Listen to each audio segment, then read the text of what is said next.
Good evening and welcome back to Mr. Chill Chapters. Tonight we journey to a land that exists at the very edge of our world, a place of profound, almost alien beauty and a silence so deep it can feel like a living entity. We are going to the vast frozen wilderness of Alaska. This isn't just a place on a map, it's a territory that guards its secrets with a ferocity that has humbled generations.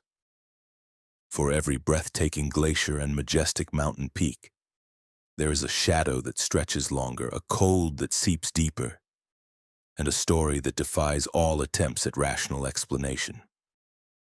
We have gathered for you 10 of the most disturbing true horror stories from this unforgiving landscape. These are not campfire tales or urban legends. These are documented accounts, harrowing testimonies from the very people who stand as the last line of defense against the unknown. The emergency dispatchers who answer calls from the void. The seasoned researchers who uncover things that should have remained buried. The seasonal workers who trade their safety for a paycheck. And the bush pilots who see things in the endless sky that have no right to be there. Each story you are about to hear is a documented nightmare. A chilling chapter pulled from Alaska's most isolated corners. These are places where the extreme cold preserves more than just bodies, and the endless, oppressive darkness of the polar night conceals unspeakable truths. We have pieced these narratives together from official reports that were quietly filed away, from personal journals filled with frantic, terrified handwriting, and from recorded transmissions that were never, ever meant to see the light of day. If this is your first time venturing into the darkness with us, make sure to subscribe to Mr. Chill Chapters for your daily dose of true horror, meticulously researched and crafted to chill you to your very core. Hit that notification bell because you won't want to miss a single story when the Arctic winds begin to carry whispers of terror. Now take a deep breath. Let us venture together into the heart of Alaska's most disturbing mysteries, to a place where the frontier ends and your worst nightmares come alive in temperatures that can kill you in minutes. Story 1. The Dispatcher's Call. 3 years ago, I was working the graveyard shift as a dispatcher for the Alaska State Troopers, a job I'd held for 15 years. My name is Marcus. In my time, I've been the calm voice in the storm for people facing every imaginable horror. I've guided frantic callers through blizzards, talked down armed and desperate men, coordinated rescues for hikers who vanished into the white, and listened to the final ragged breaths of bear attack victims. I thought I was immune, that I had built a wall of professional detachment so thick that nothing could penetrate it. I was wrong. Nothing in my training, nothing in my 15 years of experience could have prepared me for the call that came through on the night of February 14th, 2022. It was the heart of a brutal Alaskan winter. The temperature hadn't climbed above minus 30 degrees Fahrenheit for 2 solid weeks. It was a deep, predatory cold, the kind that makes your teeth ache in their sockets and turns your breath into a cloud of sharp ice crystals before it even leaves your mouth. Most sensible people were locked down, huddled by their fires, so our call volume was unusually low. Just the occasional wellness check or a domestic disturbance from folks getting cabin fever. Then at precisely 2:47 a.m., my console lit up with an incoming emergency call. The first odd thing was the quality of the connection. Most calls from the remote territories came through a haze of static, with dropped signals or that hollow, echoing delay from a satellite link. This one was crystal clear, as if the person was calling from the office next door. I answered with standard protocol. Alaska State Troopers, this is Marcus. What is your emergency? The voice that answered was male, middle-aged, with a slight but distinct Russian accent. He spoke slowly, deliberately, as if he were choosing each word with immense care. My name is Dmitry Volkov. I am calling to report my own death. I paused, my fingers hovering over the keyboard. My mind immediately sorted it into a familiar category: a prank call, or more likely someone in the throes of a mental health crisis. The long, dark winter months were notorious for pushing people over the edge. "Sir, can you repeat that?" I asked, keeping my tone even. "Are you saying you're injured or in danger?" "No," he replied, his voice a perfect monotone. "I am not injured. I am dead. I died 3 days ago in my cabin near Talkeetna. My body is still there. Someone needs to come and collect it before the wolves do." A cold knot tightened in my stomach. This was different. I started typing notes into our system, my fingers flying across the keys. "Okay, Dimitri, I need you to give me your exact location so we can send someone to help you." "Mile marker 47 on the Parks Highway," he recited as if reading from a map. "Then 12 miles east on the old mining road. The cabin with the blue metal roof. You cannot miss it. The smoke stopped coming from the chimney 3 days ago." While he spoke, I was running his name through our database. Dmitry Volkov. The name came up immediately. 73 years old, lived alone, no next of kin on file. And then I saw it. The detail that made the blood in my veins turn to slush. There was already a welfare check request filed by his neighbor 2 days prior. The reason? The neighbor hadn't seen smoke from Dimitri's chimney in several days and was worried because Dimitri never let his fire die during the winter. "Dimitri," I said, my voice a little tighter now, "we actually have a welfare check request for you." Your neighbor was concerned. "Are you at your cabin right now?" "I am at my cabin, yes," he confirmed, "but I am not alive. I had a heart attack while splitting firewood behind the house. I fell face down in the snow. The cold preserved my body, but my heart stopped beating 72 hours ago." The hair on my arms was standing straight up. His voice was so calm, so utterly devoid of emotion. It was the voice of a man reporting a noise complaint, not his own demise. "Dimitri, if you are speaking to me right now, then you are alive," I insisted, my training kicking in. "Heart attack victims can survive. You might be confused or disoriented. I am sending paramedics to check on you right away." "You do not understand," he said, and for the first time there was a hint of something in his voice, not emotion but a profound weariness. "I watched my own body die. I have been watching it for 3 days. The ravens found it this morning. They started with the eyes. I felt like I was going to be sick. I kept him talking, a grim dance of protocol and morbid curiosity while I coordinated with the patrol unit. They were 40 minutes out, battling the icy roads. "Dimitri, what do you see right now?" "I can see my body lying behind the cabin. The axe is still in my right hand. My face is purple and frozen. There is no breathing, no pulse. The snow around my head is stained red from where I hit the ground. My neighbor's dog came by yesterday. It sniffed around but would not come close. Animals know death. But if you can see your body," I pressed, my mind reeling, "where are you calling from?" "I am standing in my kitchen looking out the window. The phone is in my hand. You will not believe me until you see for yourself. That is why I am calling. Someone needs to know what happened. Before I cannot call anymore." "What do you mean you cannot call anymore?" "Each day I become more distant," he explained, his voice seeming to fade slightly. "Yesterday I could still feel the cold. Today I cannot. Tomorrow I do not think I will remember how to use the phone. This is my last chance to report this properly." The patrol unit radioed in. They had reached the mining road, 25 minutes out. I relayed this to Dimitri. "The officers are almost there. They are going to help you.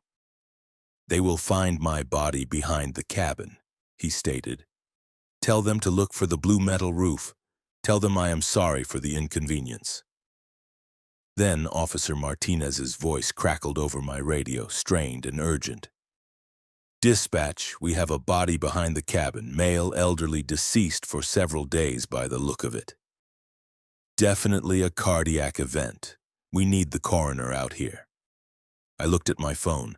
The call was still connected. The line was still active. Dimitri, I whispered into the receiver. Are you still there? Silence. Then a sound that will be etched into my memory until the day I die.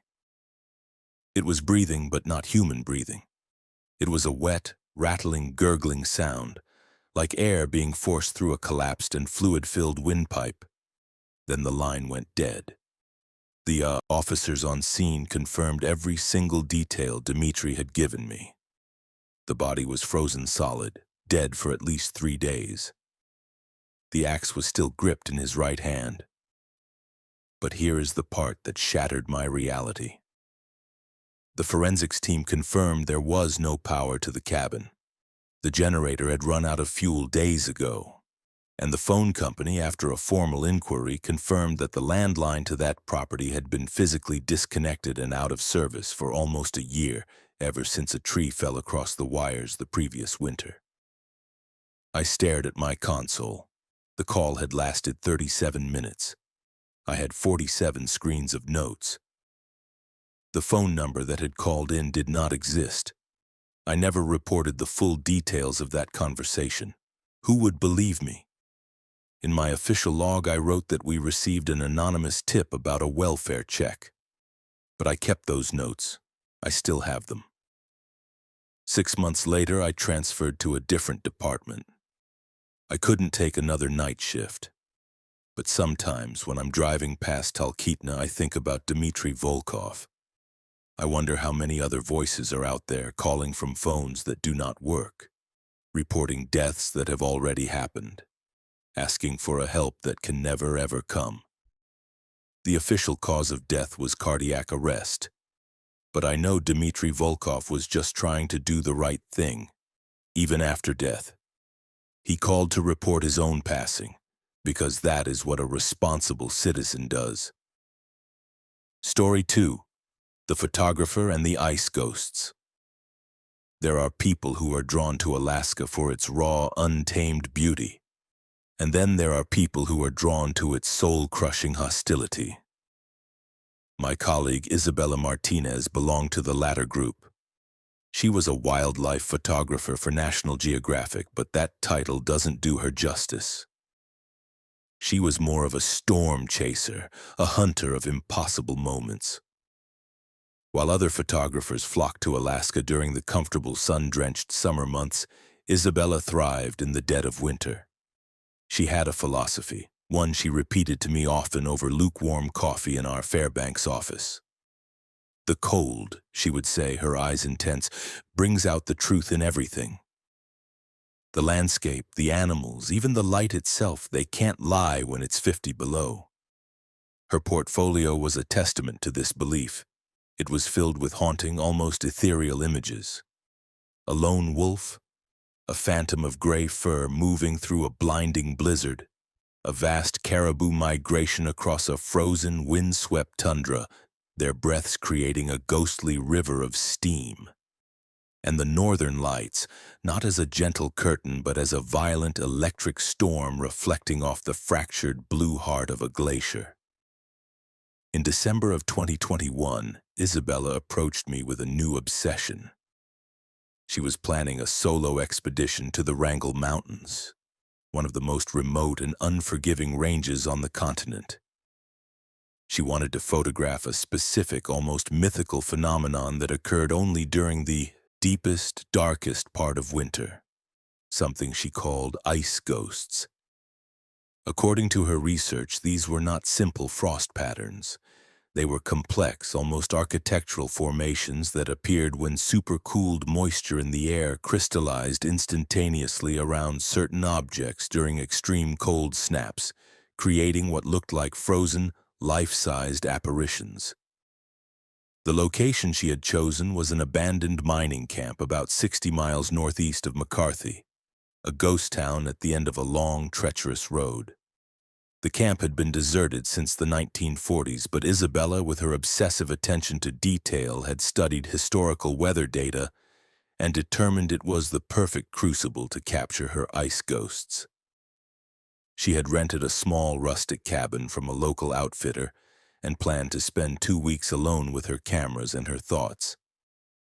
I advised against it strongly. I was her field guide and designated emergency contact, and my gut was screaming that this was a bad idea. The area was incredibly remote.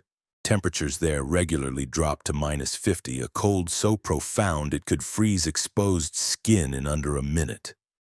Cell phone coverage was a fantasy, and even satellite communication could be unreliable.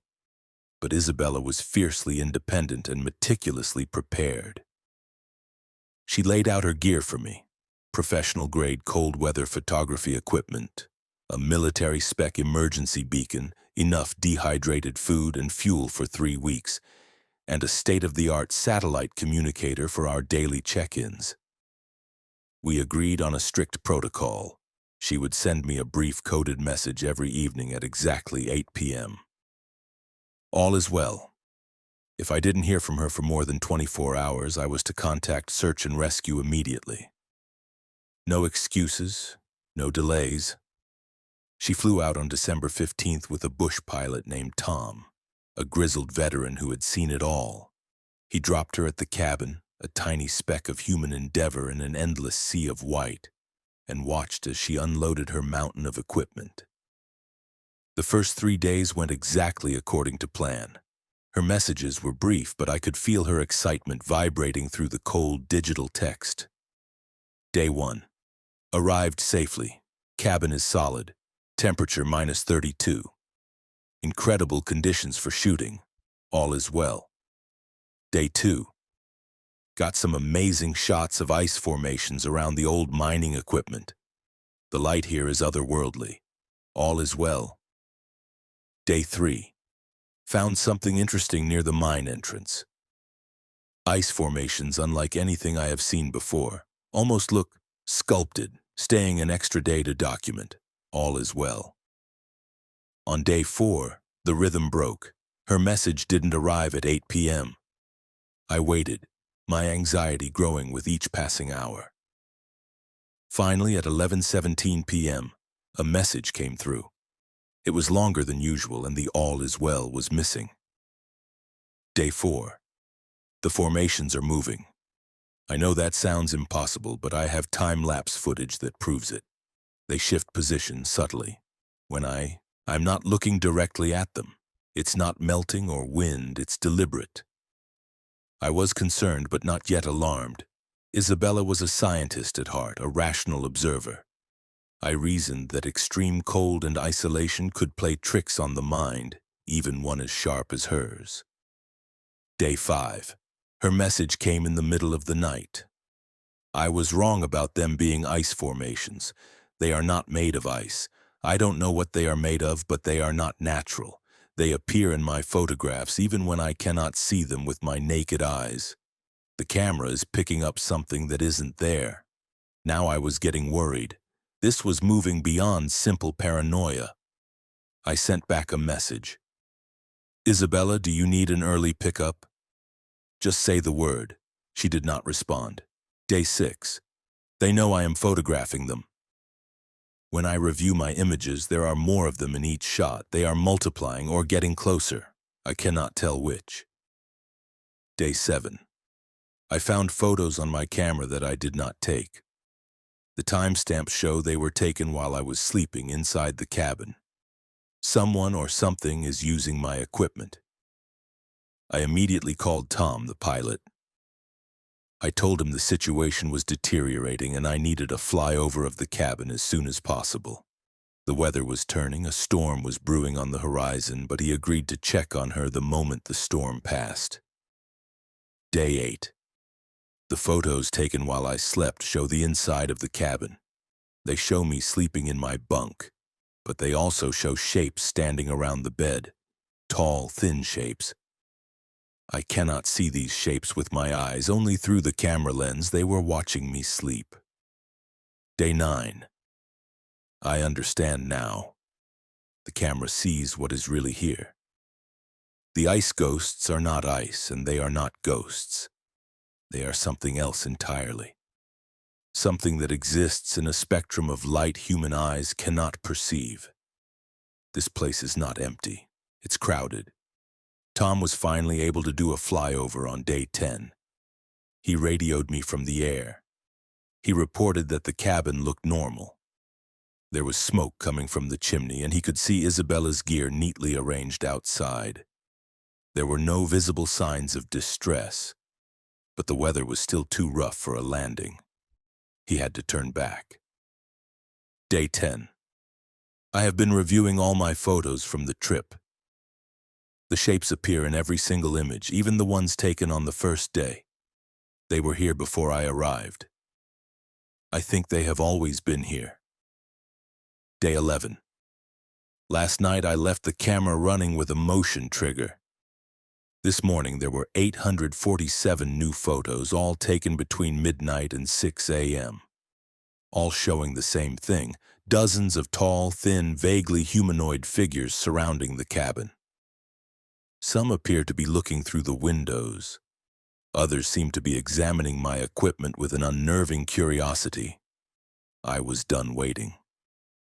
I was preparing to officially organize a ground rescue operation when her Day 12 message came through. The tone had shifted again from terror to a strange, unnerving sense of discovery. Day 12. I finally understand what they want. They want to be seen. They want to be documented. For decades, maybe centuries, they have been here, invisible to human eyes. I am the first person to bring equipment sensitive enough to capture them. Day 13. They are not hostile. They are curious. When I hold up printed photos of them, they seem to gather and examine the images. I think they have never seen themselves before. I am giving them what they have always wanted, proof that they exist. Her final message came on day 14. It was calm, resolute, and utterly terrifying. Day 14. I am staying longer than planned. This is the most important work I have ever done. These beings deserve to be documented properly. Tom does not need to pick me up yet. I will contact you when I am ready. That was the last communication I ever received from Isabella Martinez. When she didn't check in on day 15, I contacted Search and Rescue. It took another 2 agonizing days to organize a team and wait for a break in the weather. When we finally reached the cabin on day 17, we found a scene of quiet, clinical madness. Isabella was sitting at the small wooden table, surrounded by printed photographs. They covered every surface: the table, the floor, the walls. She was alive, but only in the most technical sense. She was in a deep catatonic state, her eyes wide and unfocused, staring at the images spread before her. Her camera equipment was still running, the shutter clicking automatically every few minutes, documenting the empty room. The photographs were the most disturbing thing I have ever seen. They showed the cabin interior filled with the tall, impossibly thin humanoid figures. They appeared to be made of the same crystalline, light-bending material as her ice ghosts, but they were clearly animate and intelligent. In some photos, they were touching her equipment with long, delicate fingers. In others, they appeared to be communicating with each other through gestures we couldn't comprehend. A few of the most recent shots showed them standing directly beside Isabella as she worked. Close enough to touch her, their featureless heads tilted as if in study. The medical team said she was suffering from severe hypothermia and dehydration, but that didn't explain her core condition. Her body temperature was impossibly low, far too low for human survival, yet her heart was still beating, a faint, irregular pulse of only 12 beats per minute. We evacuated her to Anchorage General Hospital. She remained in that same catatonic state for 6 weeks. She wouldn't speak, wouldn't eat, and barely responded to stimuli. When she finally spoke, her first words, whispered to a nurse, were, "They are still here." They followed me. Isabella claimed the beings from her photographs had attached themselves to her. She said she could see them constantly now, without the aid of a camera. She insisted they were not harmful, just intensely curious about human civilization. The doctors diagnosed her with severe PTSD and cold-induced psychosis. But I saw those photographs. I saw how her equipment, even in the sterile hospital room, continued taking pictures of empty spaces that, when developed, were not empty at all. Isabella was never the same. She was released from the hospital after 3 months and became obsessed with photographing the most mundane locations. Parking lots, office buildings, shopping centers, claiming she was documenting the others as they explored human environments. Her final exhibition before she disappeared for good was called The Invisible Migration. It consisted of hundreds of photographs of everyday life in Anchorage, all showing the same tall, crystalline figures moving silently through our world, unseen. Isabella vanished in September 2022. Her apartment was found empty except for her camera equipment and thousands upon thousands of photographs. The final images on her camera showed her own bedroom. She was not in the shots. Instead, the crystalline beings filled the frame, and they appeared to be looking directly at the camera, as if posing for a final, triumphant group portrait. The police classified it as a missing person case. But I know better. I think Isabella finally went where she belonged, somewhere between the visible world and whatever spectrum of light those beings inhabit. I kept one of her photographs. It shows a normal coffee shop in downtown Anchorage, but if you look carefully, in the reflection of the window, you can see them. Tall, thin, watching everything with an intelligence that makes your skin crawl. Sometimes I wonder if bringing that photograph home was a mistake. Because lately in my peripheral vision, I swear I can see shapes that shouldn't be there. Story 3. The cannery that preserves more than fish. Every summer, a silent migration occurs. Thousands of desperate, hopeful workers journey north to Alaska's sprawling fishing industry, lured by the promise of quick, substantial money. Rashid Hassan was one of them. He thought it would be a simple transaction, 6 months of grueling, back-breaking labor in exchange for enough cash to pay off his crippling student loans and maybe, just maybe, start fresh somewhere else. The recruitment poster he'd seen at a dreary Seattle job center had made it sound almost glamorous. Work in America's last frontier, excellent pay, housing provided. It was a siren song for the young and indebted. What the glossy poster didn't tell him was that the cannery, Fish Point, sat on a remote, God-forsaken island 40 miles from the nearest town, a place accessible only by a company-owned boat or a prohibitively expensive helicopter. What it definitely didn't mention, in any of its fine print, was that some of the workers who went to Fish Point Cannery never came back. Rashid Hassan was 24 years old, fresh out of college with an engineering degree that, in the harsh reality of the job market, had landed him nothing better than part-time work at an auto parts store.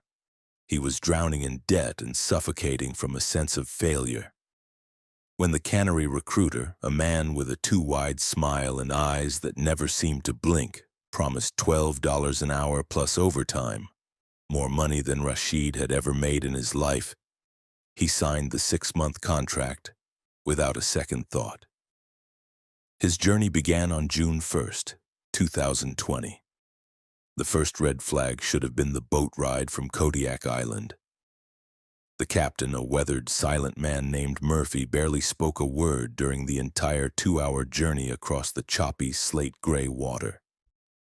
When Rashid, trying to be friendly, asked about the work, Murphy just shook his head, a grim, final gesture, and muttered, "You'll see soon enough." The only other passengers were 3 experienced cannery workers returning from a rare shore leave. They spent the entire trip huddled together, passing a bottle of cheap whiskey between them, occasionally glancing at Rashid with an expression that looked unnervingly like pity. Fish Point Cannery was bigger than Rashid had imagined. A sprawling, rusting complex of industrial buildings, bleak storage facilities, and long, low-slung dormitories clustered around a natural harbor. The main processing plant, a massive corrugated metal structure, seemed to vibrate with a constant low-frequency mechanical hum, a sound that you felt in your bones more than you heard with your ears. Smokestacks belched thick, greasy steam into the perpetually gray sky, and the air carried an overwhelming, multi-layered stench. The sharp, metallic smell of fish, the acrid tang of diesel fuel, and something else, something cloyingly sweet and faintly rotten that Rashid couldn't quite identify. The dormitory he was assigned to was a long, narrow building that felt more like a barracks or a prison block. It was filled with rows upon rows of metal bunk beds. Each worker was allotted a bunk, top or bottom, and a small dented metal locker. That was it. The mattresses were thin, stained with the ghosts of past occupants, and the entire building reeked of industrial disinfectant, desperately trying and failing to mask the smell of sweat and despair. Rashid's bunkmate was a Filipino man named Eduardo, whose tired eyes and deeply lined face told a story of many hard seasons. He had worked at Fish Point for 5 summers. "First time?" Eduardo asked, his voice raspy as Rashid unpacked his meager belongings. "Yeah. You?" Eduardo let out a short, humorless laugh. "I keep coming back. The money is good, but every year I tell myself it will be my last." He leaned in closer, his voice dropping to a conspiratorial whisper. "This place, it changes people, changes them in ways that don't wash off when you go home." Before Rashid could ask what he meant, a harsh electric buzzer, a sound like a tortured nerve, echoed through the complex. It was the dinner bell. It was the dinner. Eduardo explained that all meals were served in the mess hall at specific, non-negotiable times. Missing a meal meant going hungry until the next scheduled feeding. The mess hall was a cavernous, soulless room filled with long, splintered tables and benches, reinforcing the prison-like atmosphere. The food was institutional slop, overcooked watery vegetables, a gray, processed meat patty of indeterminate origin, and bread that tasted like cardboard. But Rashid was hungry from the journey and ate everything on his tray, trying not to think about it. He noticed that many of the workers ate mechanically, their eyes fixed on a point in the middle distance, barely speaking to one another. They moved with a lethargic, defeated energy. "How many people work here?" Rashid asked Eduardo, trying to break the oppressive silence. "Hard to say. The count, it changes," Eduardo replied cryptically. He gestured with his chin toward a table in the far corner of the room. "See that table? Those are the guys who work the night shift in Processing Unit C. They don't talk to anyone. They sleep during their breaks. Some of them have been here 3-4 seasons, and I've never heard them say a single word." Rashid followed Eduardo's gaze. 6 men sat in complete, unnerving silence, eating their food with a robotic, unnatural efficiency. Their clothes were stained with what looked like fish blood, but the stains were a dark, rusty brown, almost black. When one of them happened to look up, Rashid saw that the man's eyes were completely bloodshot, the sclera a web of angry red veins, as if he hadn't slept in weeks. "What do they do in Processing Unit C?" Rashid whispered. "Special projects," Eduardo said, his voice barely audible over the din. "Company pays them double, but they have to sign extra paperwork, non-disclosure agreements, some kind of experimental processing technique they're developing." The orientation meeting after dinner was brief and to the point. The plant manager, a thin, severe man named Stevens with eyes like chips of ice, explained the basic safety protocols and work schedules. Most new workers, including Rashid, would be assigned to the main processing line, where they would clean, cut, and package salmon for 12 hours a day, 6 days a week. The 7th day was technically a rest day, but voluntary overtime was always available. Stevens also laid out the company's strict policies about leaving the island. No one was permitted to take boats or helicopters without explicit authorization. Any unauthorized attempt to leave would result in immediate termination and, more importantly, the complete forfeiture of all earned wages. It was a perfectly legal cage. A young woman near the front raised her hand. "What about communication with our families? Is there cell service?" "No cell towers out here," Stevens said flatly. "We have a satellite phone in the office for verified emergencies. Personal calls are limited to 5 minutes, once per week." Company policy. A chill went down Rashid's spine. He hadn't realized just how completely isolated they would be. 6 months without regular contact with the outside world suddenly seemed like a lifetime. Work began at 4 a.m. the next morning. Rashid was assigned to the gutting station. His job was to remove the internal organs from salmon as they moved down a constantly running conveyor belt. The work was exactly as horrible as it sounded, a relentless assault on the senses. Standing for 12 hours, performing the same gruesome, repetitive motions hundreds, thousands of times. He was perpetually covered in a slick, cold film of fish blood and slime. The noise of the machinery was a constant, deafening roar. And the smell. It was overwhelming. Not just fish, but the sharp chemical odor of the industrial cleaners and, underneath it all, that same sweet, rotting odor he had noticed when he first arrived. After just 3 days, Rashid's hands were raw and cracked despite the thick rubber gloves, and his back was a constant screaming ache. But the worst part wasn't the physical toll. It was the other workers. Many of them seemed to exist in a kind of trance, performing their jobs with a terrifying mechanical precision, but showing no awareness of their surroundings. They rarely spoke, and they never ever made eye contact. "How long have some of these people been here?" Rashid asked Eduardo during their brief lunch break. "Some of them, years," Eduardo said, his gaze distant. "The company offers big bonuses to workers who sign multi-year contracts." But after a while, he trailed off, shaking his head. "After a while, what?" Rashid pressed. "Look at Martinez over there." Eduardo nodded toward a man working at the cleaning station. "He's been here 4 years. Just watch how he moves." Rashid observed Martinez. The man worked with an incredible, inhuman efficiency. His hands moved in a perfect fluid rhythm, never a wasted motion. But there was something deeply unsettling about it. He never looked up, never paused, never seemed to breathe hard despite the intense physical demands of the work. It was like watching a machine, an automaton made of flesh and bone. "It's like he's not really here," Rashid said. "Exactly," Eduardo whispered. "The company calls it optimal workforce integration.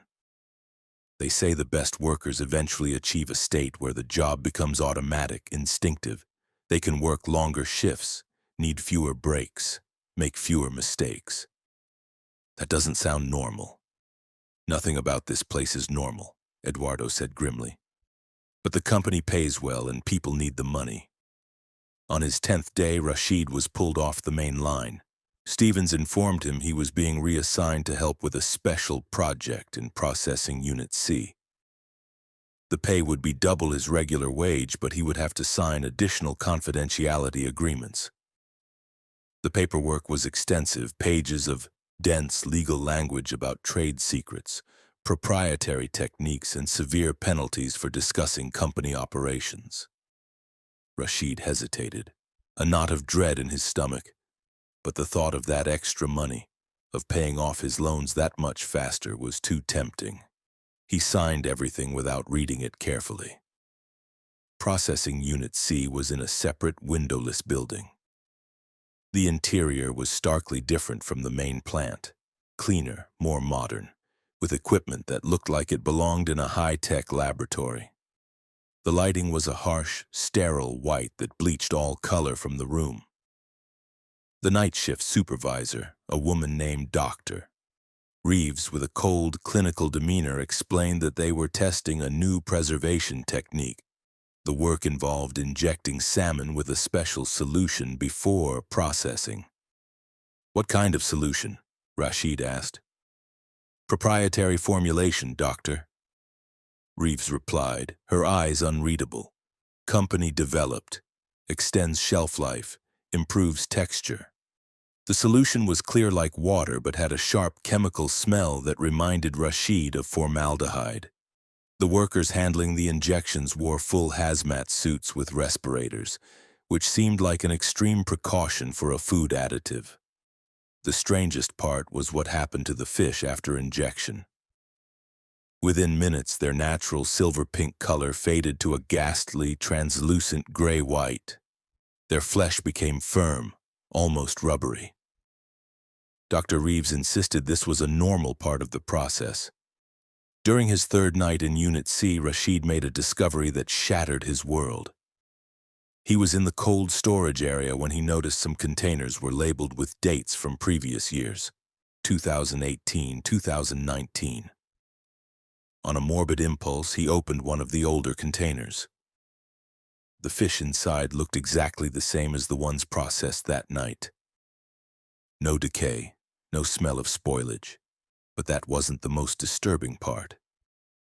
When Rashid lifted one of the 2-year-old fish, it felt warm to the touch.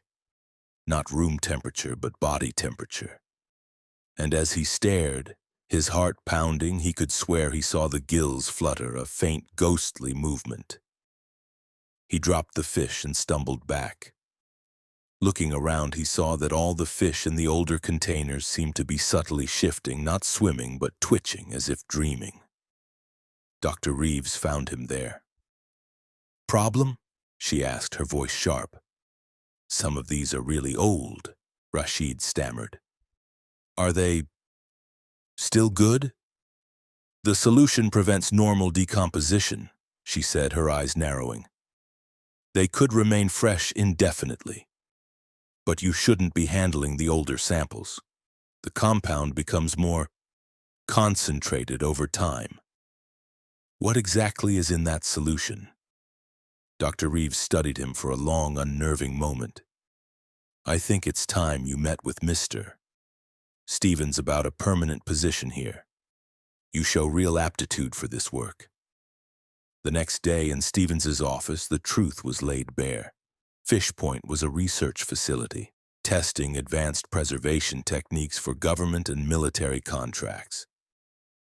The salmon operation was just a cover. "We need dedicated personnel who can maintain absolute secrecy," Stevens said, his voice smooth as oil. "In exchange, we offer exceptional compensation." Rashid asked what would happen if he declined. Stevens smiled, a cold, dead thing. "No one declines. Once you've seen what you've seen, you become part of the family here. We take care of our family. But we also expect loyalty." That night, Rashid tried to leave. He made it to the harbor before Murphy and 2 other men found him. They gently but firmly escorted him back to the dormitory. Eduardo was waiting. "I tried to warn you," Eduardo said, his face etched with resignation. "How long have you really been here?" Rashid asked, his voice a whisper. 7 years, Eduardo admitted. "I stopped counting after the 5th. The preservation solution, and it doesn't just work on fish." Rashid felt his blood turn to ice. "What do you mean?" "The workers who've been here the longest," Eduardo explained, his voice hollow. "They inject themselves with it. It keeps them healthy, stops the aging, eliminates the need for sleep. But it also changes them, makes them less human. That's impossible." "Look at your hands," Eduardo said. Rashid looked down. His hands, which had been raw and bleeding, were completely healed, the skin smooth. He realized he'd been feeling stronger, more energetic, despite the grueling shifts. "They've been putting it in the food," Eduardo continued. "Small doses, just enough to improve performance. But once it's in your system, you need more and more, until you can't survive without it. The horrifying truth crashed down on Rashid. The silent workers, the mechanical movements, the lack of fatigue. They weren't just dedicated employees, they were something else. "Why do you stay?" Rashid whispered, his throat tight with terror. "Because if I try to leave, I will die," Eduardo said, his eyes empty. "The compound creates a dependency. Without it, my organs will shut down. I am trapped here until I become like the others. A perfect worker who never questions, never complains, and never remembers what life was like before." Rashid spent his remaining weeks at Fish Point in a daze, secretly documenting everything. But as the days passed, he found it harder to care about escape. The work became easier. He needed less sleep. He felt less pain. The compound was doing its job. The last entry in his hidden notes, the handwriting becoming unnervingly neat and uniform, read, "Week 23, I understand now. This is not imprisonment. This is evolution. We are becoming something better. Something that can work forever without fatigue, without the weakness of emotion. The company is not just preserving fish. They are preserving us. And preservation is just another word for immortality." Official records show that Rashid Hassan completed his contract and signed on for a permanent position. He's been there for 5 years now, working the night shift in processing Unit C. He never takes vacation. He never calls home. And according to his co-workers, he never seems to age. Because some jobs don't just change you, they consume you. And in the remote corners of Alaska, some companies have discovered that the most valuable resource isn't the fish they catch, but the workers they preserve. Story 4. The Pilot and the Confusion Zone. In the tight-knit community of Alaskan bush pilots, Kenji Nakamura was a living legend. He was the kind of pilot everyone, from grizzled prospectors to high-ranking government officials, trusted with their lives without a second thought. For 20 years, he had flown Alaska's most dangerous and unforgiving routes, the so-called milk runs that were anything but routine. He delivered critical supplies to remote indigenous villages cut off by winter, conducted harrowing search and rescue operations in whiteout conditions, and transported researchers to locations so inaccessible that even helicopters couldn't land safely. His reputation was built on 3 pillars: surgical precision, obsessive caution, and an almost supernatural ability to read the fickle Alaskan weather, which could change from flyable to lethal in the span of a single breath. I knew Kenji personally, and I can attest to his legend. My name is Frank, and for the better part of those 20 years, I worked as a flight dispatcher for Arctic Airways out of Fairbanks. Part of my job was to be the voice on the other end of the radio, coordinating flight plans, monitoring a constant stream of weather reports, and maintaining contact with our pilots as they navigated the vast, empty skies. In all my years of dispatching, I had never once worried about Kenji Nakamura. He was the gold standard. He was the pilot other pilots called for advice when conditions were too dangerous for anyone else. Kenji flew a modified Cessna 180, a plane he had personally maintained and upgraded over 15 years until it was less a machine and more an extension of his own body. He knew every bolt, every wire, every instrument in that aircraft better than most people know their own cars. He called it Kumo, the Japanese word for cloud. The plane was a fortress of preparedness, equipped with the latest GPS navigation, a military-grade emergency locator beacon, a robust satellite communication system, and enough survival gear to last 2 weeks in the harshest wilderness. If any pilot could handle an emergency in Alaska's backcountry, it was Kenji. On March 8, 2023, Kenji was contracted for what should have been a routine charter flight. A geological survey team from the University of Alaska needed transportation from Fairbanks to a remote location near Lake Clark National Park, approximately 280 miles southwest. The passengers were Dr. Sarah Mitchell, a brilliant and respected geologist, and her eager graduate assistant Mark Stevens. They were conducting research on dormant volcanic activity in the area and had booked a simple round trip with an overnight camp. The weather forecast was perfect, a rare gift in the Alaskan spring. Clear skies, light winds, visibility unlimited. I approved the flight plan without a moment's hesitation. Kenji's route was standard. He would fly southwest from Fairbanks following the majestic snow-capped spine of the Alaska Range, then turn south toward Lake Clark. Total flight time was estimated at 2 hours and 15 minutes each way. Kenji departed Fairbanks at 8:30 a.m. sharp, his 2 passengers and their geological equipment securely stowed. His first radio check-in came at 9:15 a.m., exactly on schedule. His voice was calm and professional. Fairbanks Dispatch, this is November 27 Echo Kilo. All conditions normal on course, no issues with aircraft systems. I could hear Dr. Mitchell in the background, her voice filled with awe, commenting on the spectacular mountain views. The second radio check at 10 a.m. was equally routine. Fairbanks Dispatch Echo Kilo, passing the halfway point. Aircraft performing beautifully. Passengers are doing well. Estimating arrival at the landing site at 10:45 as planned. At 10:30 a.m., I received Kenji's final scheduled radio transmission before landing. His voice was still calm, but there was a new note in it, a subtle undercurrent of puzzlement that made me lean closer to my console. Fairbanks Dispatch, this is November 27 Echo Kilo. We are approximately 15 minutes from the landing site. Aircraft systems are normal, but I am seeing some unusual activity on the ground below. Copy Echo Kilo, I replied. What kind of activity? A large group of animals moving in formation, he said, a slight hesitation in his voice. Too organized to be natural.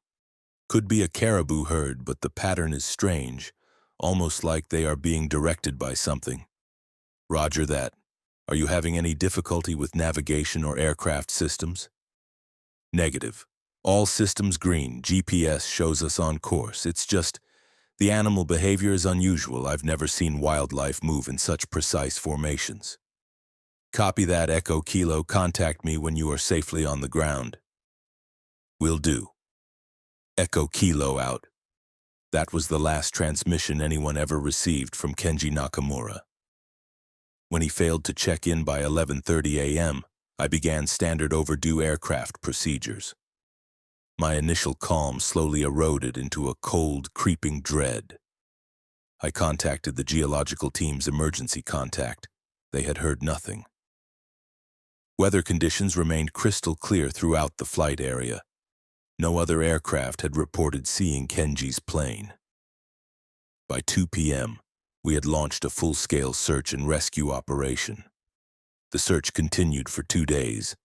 The emergency locator beacon in Kenji's plane, a device designed to activate automatically upon impact, remained stubbornly silent. On the 3rd day, one of the search, helicopters spotted wreckage.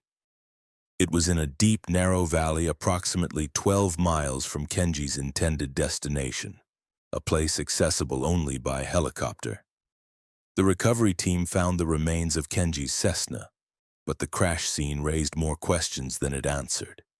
The aircraft had impacted the ground nose first at a steep angle, suggesting a controlled descent rather than an out-of-control crash. But several aspects of the scene defied all explanation. First, there was no debris trail. Aircraft don't just fall out of the sky. When they crash in mountainous terrain, they leave a scar, a path of scattered parts. Kenji's plane appeared to have dropped straight down into the clearing, as if placed there by an invisible hand. Second, the emergency locator beacon was found intact and fully functional. It should have screamed a distress signal the moment of impact. yet it had remained silent. When tested on site, it worked perfectly. Most disturbing was the condition of the aircraft's instruments. The GPS unit showed Kenji's last recorded position as being 47 miles north of the actual crash site. The altimeter was frozen at 12,000 feet, though the crash site was at 3,200 feet. The fuel gauges indicated full tanks, an impossibility. It was as if the plane had crashed in one reality, while its instruments were recording another. The bodies of all 3 occupants were recovered. The medical examiner determined they had died from injuries consistent with the impact. But the toxicology reports revealed something unprecedented. All 3 victims had blood oxygen levels that were impossible for the altitude. Their blood was saturated with oxygen concentrations typical of someone breathing pure O2 at sea level. The final chilling piece of the puzzle came from the flight data recorder. Kenji's plane wasn't required to carry one, but he had installed a basic cockpit voice recorder for his own training purposes. When we retrieved and analyzed the recording, we found 90 minutes of normal flight conversation, followed by 17 minutes of audio that should not exist. The recording captured Kenji's voice during the final approach. But instead of a routine landing, the audio revealed a man in a state of complete confusion and growing panic. "Sarah, are you seeing this?" Kenji's voice tight with disbelief. "The landing site has changed. There are structures down there that were not on the survey maps." Dr. Mitchell's voice strained. "What kind of structures?" "They look like buildings, but the architecture is wrong. Too tall, too narrow. And there are lights moving between them, but not electric lights." "Something else." Mark Stevens, the assistant, his voice trembling. "Kenji, maybe we should find an alternate landing site." "I'm trying," Kenji replied, his voice frantic now. "But the GPS is malfunctioning. It shows us at our destination, but this is not the location we plan to land. The terrain is completely different." The recording continued with Kenji's increasingly desperate attempts to understand his situation. His compass was spinning freely. His radio was picking up signals from stations that should have been thousands of miles out of range. But the most chilling part came in the final minutes. Kenji's voice dropped, filled with a new kind of terror. "There are people on the ground," he whispered. "Hundreds of them, standing in perfect rows. They are looking up at us. All of them. Looking up at exactly the same angle, like they knew we were coming." "Are they waving?" Dr. Mitchell asked, a hopeful tremor in her voice. "No," Kenji said. "They are not waving. They are just standing there, perfectly still. And Sarah, they don't look right. The proportions are wrong. Too tall. Their arms are too long. This is not a human settlement." The recording captured the sound of the engine roaring as Kenji attempted to change course, but his voice indicated the aircraft was not responding. "I have full power. Controls are responding, but we are going down anyway. It's like something is pulling us toward the ground. The altimeter is climbing while we descend. This is impossible." In the final moments, all 3 voices could be heard discussing the impossible reality of their situation. The instruments showed them gaining altitude while they were clearly descending. The GPS showed them over flat tundra while they could see mountains below. Kenji reported that the sun appeared to be setting in the north. The last clear transmission was Kenji's voice, suddenly, eerily calm. "We are going to impact in approximately 30 seconds. I want to state for the record that none of our instruments are providing accurate information. We are not where we think we are. This is not when we think it is. And I do not believe we are going to crash where our bodies will be found." The recording ended with the sickening final sound of impact. The official investigation concluded that Kenji experienced spatial disorientation and crashed. The instrument readings were attributed to multiple cascading equipment failures. But they could never explain how so many independent, recently serviced systems could all fail at the same time, in ways that defied the laws of physics. The case was officially closed, but local pilots know the truth. They have a name for the region where Kenji Nakamura disappeared.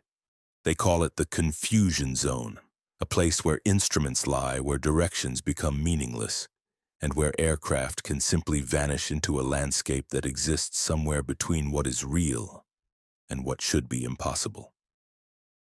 I still have a copy of that recording. Sometimes, late at night, I listen to those last 17 minutes and I think Kenji was right. Maybe they didn't crash where their bodies were found. Maybe they crashed somewhere else entirely, in a place that doesn't exist on our maps but exists nonetheless, waiting for the next pilot to fly to. Close to secrets that should remain hidden. Story 5. The ice fisherwoman and the lake's secret ice fishing had been in Aoife O'Brien's Irish blood for generations, a sacred tradition passed down through a long line of fishermen who knew the lakes of County Cork like the backs of their weathered hands. But the ancient frozen lakes of Alaska held secrets far older and darker than anything her ancestors had ever encountered. Aoife had moved to Anchorage in 2018, a brilliant marine biologist with a restless spirit.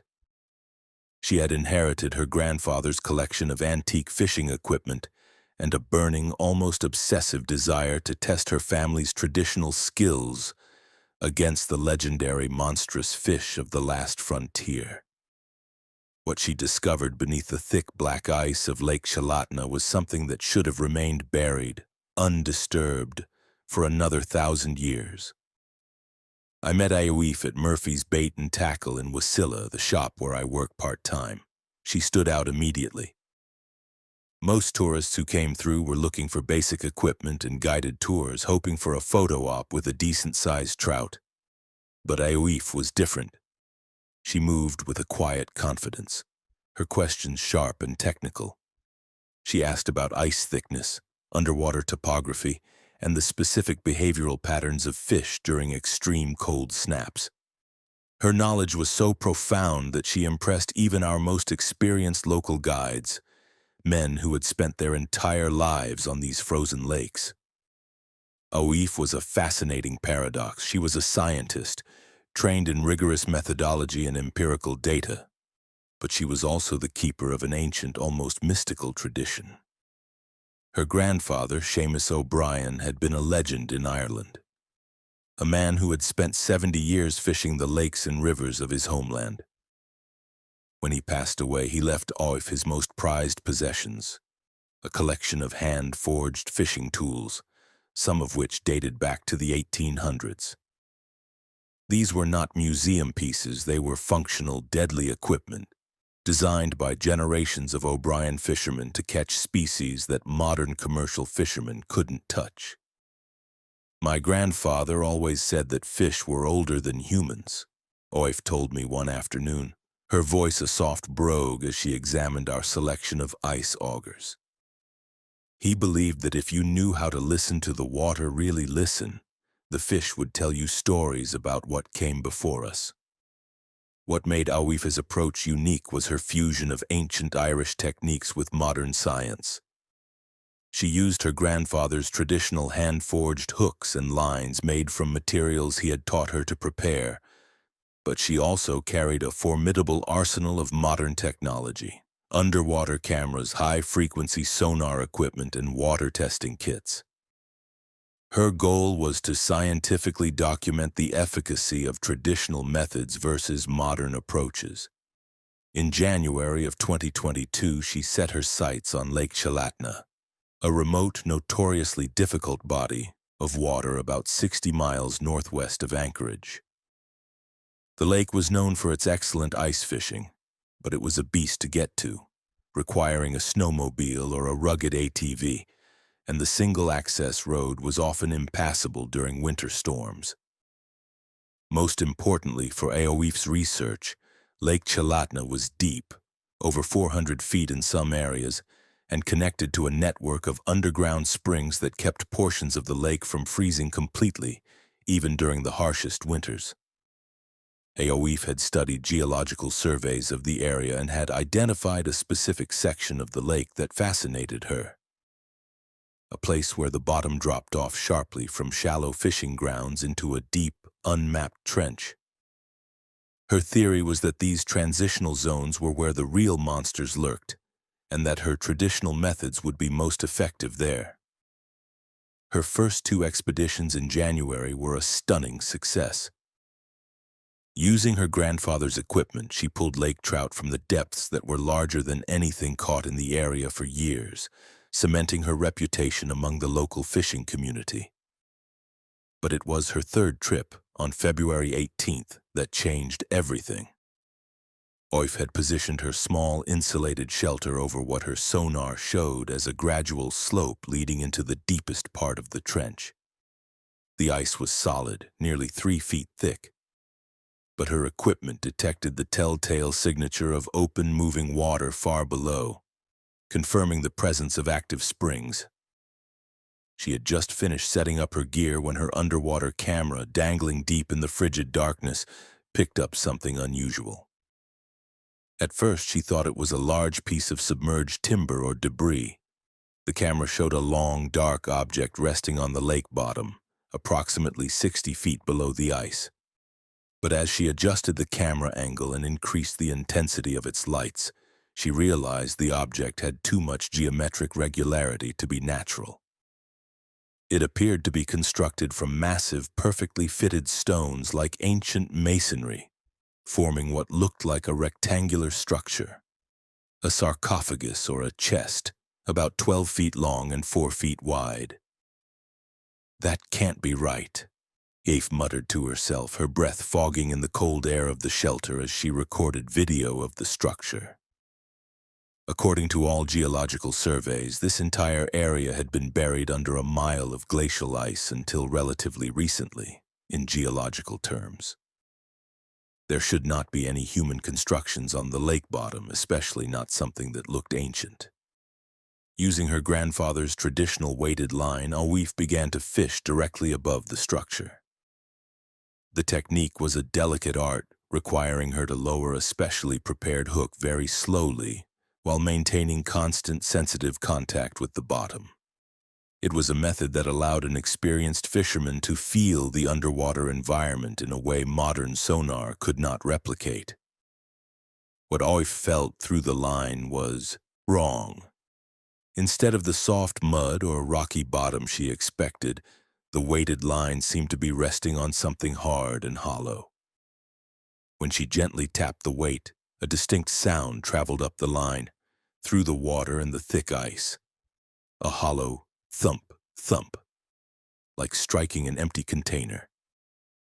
More disturbing was what happened when she began to pull the line up. Instead of the simple resistance of water and weight, she felt something tugging back. It wasn't the frantic, panicked fight of a large fish. This felt different. It was a slow, deliberate, intelligent pull, as if something below was trying to draw the line deeper into the darkness.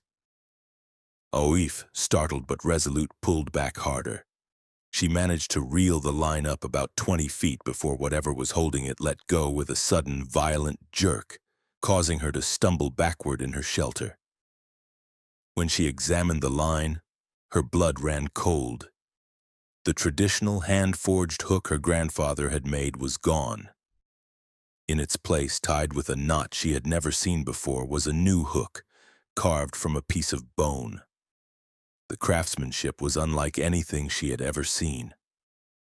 The bone hook was covered in intricate, swirling symbols that seemed to shift and change as she turned it in the light. The material itself was strange. It was almost translucent with a faint blue-green tint that seemed to glow with its own internal luminescence. Against all rational judgment, Oif decided to continue fishing with the mysterious hook. The scientist in her, the part driven by an insatiable curiosity, overrode the primal fear screaming in her mind. She had a scientific obligation to investigate.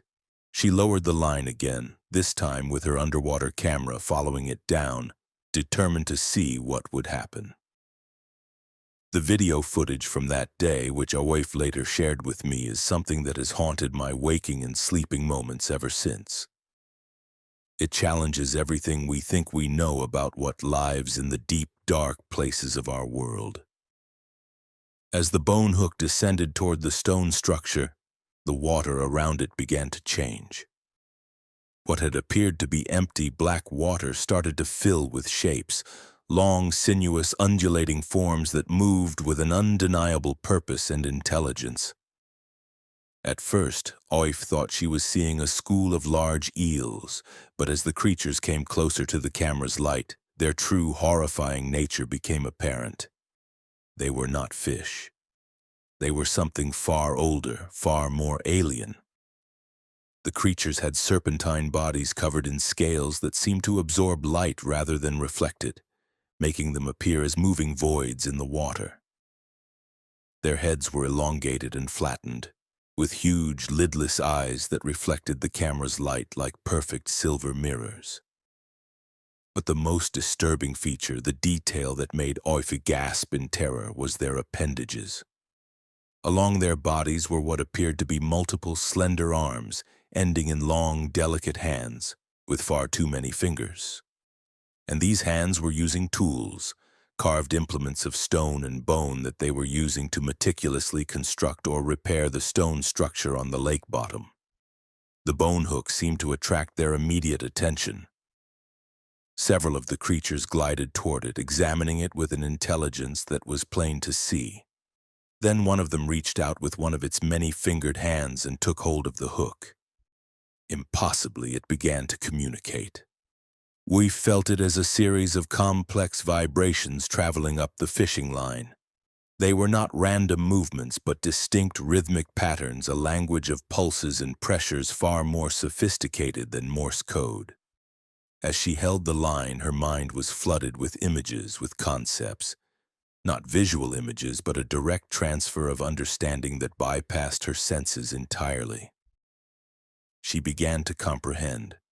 The stone structure was not a tomb, but a preservation chamber, a library of ancient knowledge. The creatures, which she came to understand, were called the Sluag Mhara, an old Gaelic term from her grandfather's stories meaning the sea host, had been the guardians of this lake for millennia. They had built the chamber to preserve something entrusted to their care before the last great ice age, something that surface dwellers were never meant to discover. The bone hook, she learned, was a key. Her grandfather's fishing methods were not just traditional techniques, they were remnants of an ancient pact between certain human families and the Sluag Mara, a way to communicate respectfully with the underwater guardians. But the pact had been broken when her grandfather died without passing on the full knowledge. Oif had been using the tools correctly but blindly and had inadvertently reopened a channel that should have remained closed. The creatures showed her what lay within the chamber, artifacts from a human civilization that existed before the ice, a civilization that had achieved a level of knowledge that would shatter our modern world. The Sluag Mara were charged with keeping this knowledge safe until humanity evolved enough to use it responsibly. But now, they were in trouble. Climate change and increased human activity were threatening their hidden sites across Alaska. The chamber in Lake Chalatna had been damaged by recent seismic activity, and its contents were beginning to leak. The Sluag Mara needed a new guardian, a new liaison. They had chosen Oif not by chance, but because her bloodline carried the genetic markers necessary to interpret their communications. They offered her a choice. She could cut the line and forget. They would modify her memories, and she could return to her normal life. Or she could accept her family's ancient obligation. She would gain access to knowledge beyond her wildest dreams, but she would be bound by an oath of secrecy forever. Oif O'Brien, the scientist and the traditionalist, made her choice. She accepted the role of guardian. The moment she made her decision, the bone hook dissolved in the water. But the knowledge it had transferred remained, permanently integrated into her consciousness. When she returned to Anchorage, she was different. She abandoned her academic pursuits and dedicated herself to field conservation work. She was still seen at remote lakes, but she was no longer fishing for trout. She was working with the Sluag Mahara, repairing their ancient chambers, catching secrets instead of fish. Oaf officially disappeared in April 2023. The last confirmed sighting was by a helicopter pilot who saw her on a remote storm-battered lake, seemingly communicating with dark shapes moving just beneath the ice. I believe she simply completed her transformation. She is still out there, a guardian of the deep, ensuring that the things that sleep beneath the ice stay sleeping, until we are wise enough to handle the responsibility of waking them. Story 6. The Homesteader and the Forest's Embrace. When the park rangers finally found Kwame Asante's abandoned homestead, tucked away in a forgotten corner of the vast wilderness bordering Denali National Park, they found his journal. That journal told a story so profoundly disturbing, so fundamentally wrong, that it led them to seal the property permanently and classify the entire area as unsuitable for human habitation. The official report, the one that sits in a dusty government file, cites unstable geological conditions and potential environmental hazards.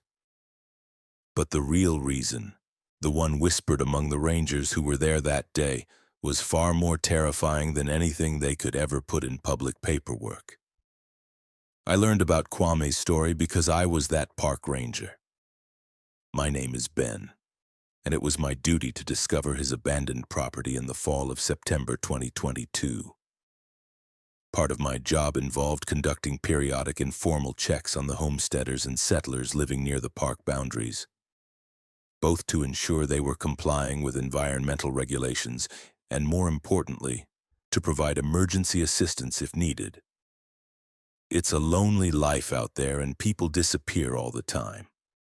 Kwame Asante had come to Alaska in 2019, chasing the same rugged, romantic dream that has drawn thousands of disillusioned souls to the last frontier.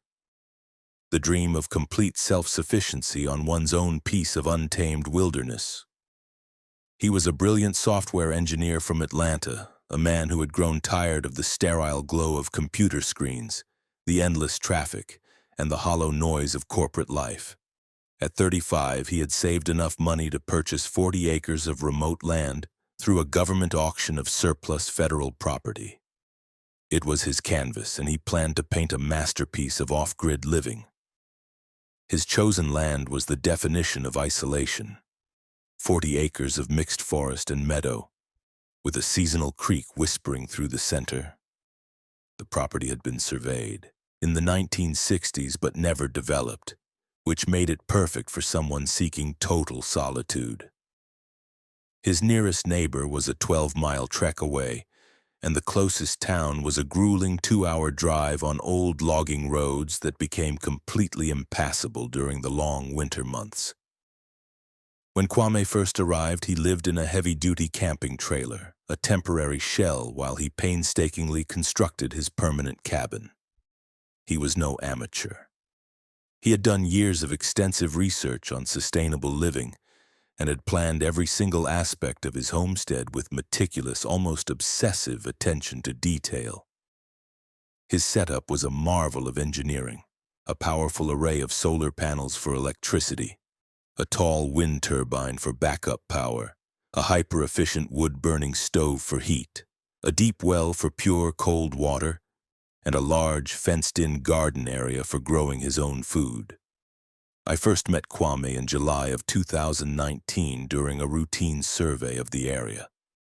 He was friendly, sharp, and radiated a powerful intelligence. He was clearly well prepared for the immense challenges of wilderness living.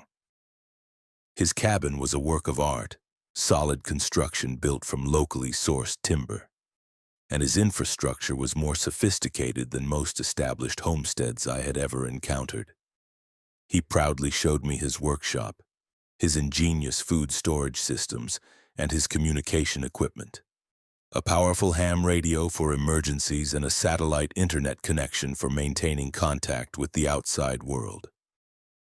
"This is everything I ever wanted," Kwame told me, his voice filled with a genuine, profound contentment as we stood on his front porch, looking out over the pristine, silent wilderness.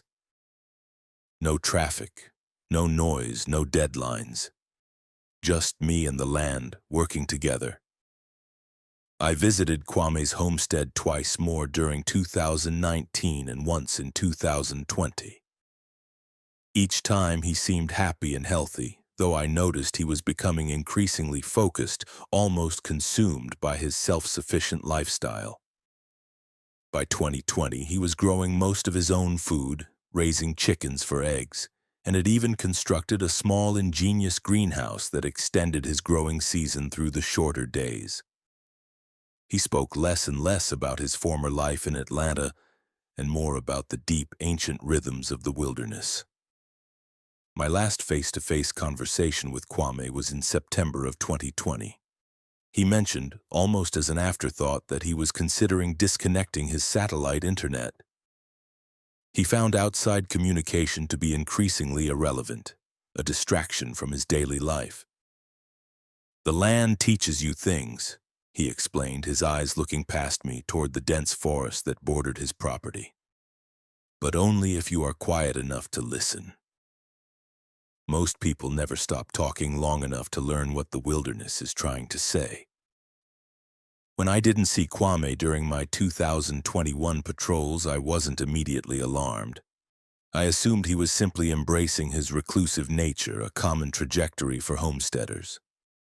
As long as they weren't violating any regulations, we respected their privacy. I made a note in my log of seeing smoke from his cabin chimney during the winter months, which indicated he was alive and well.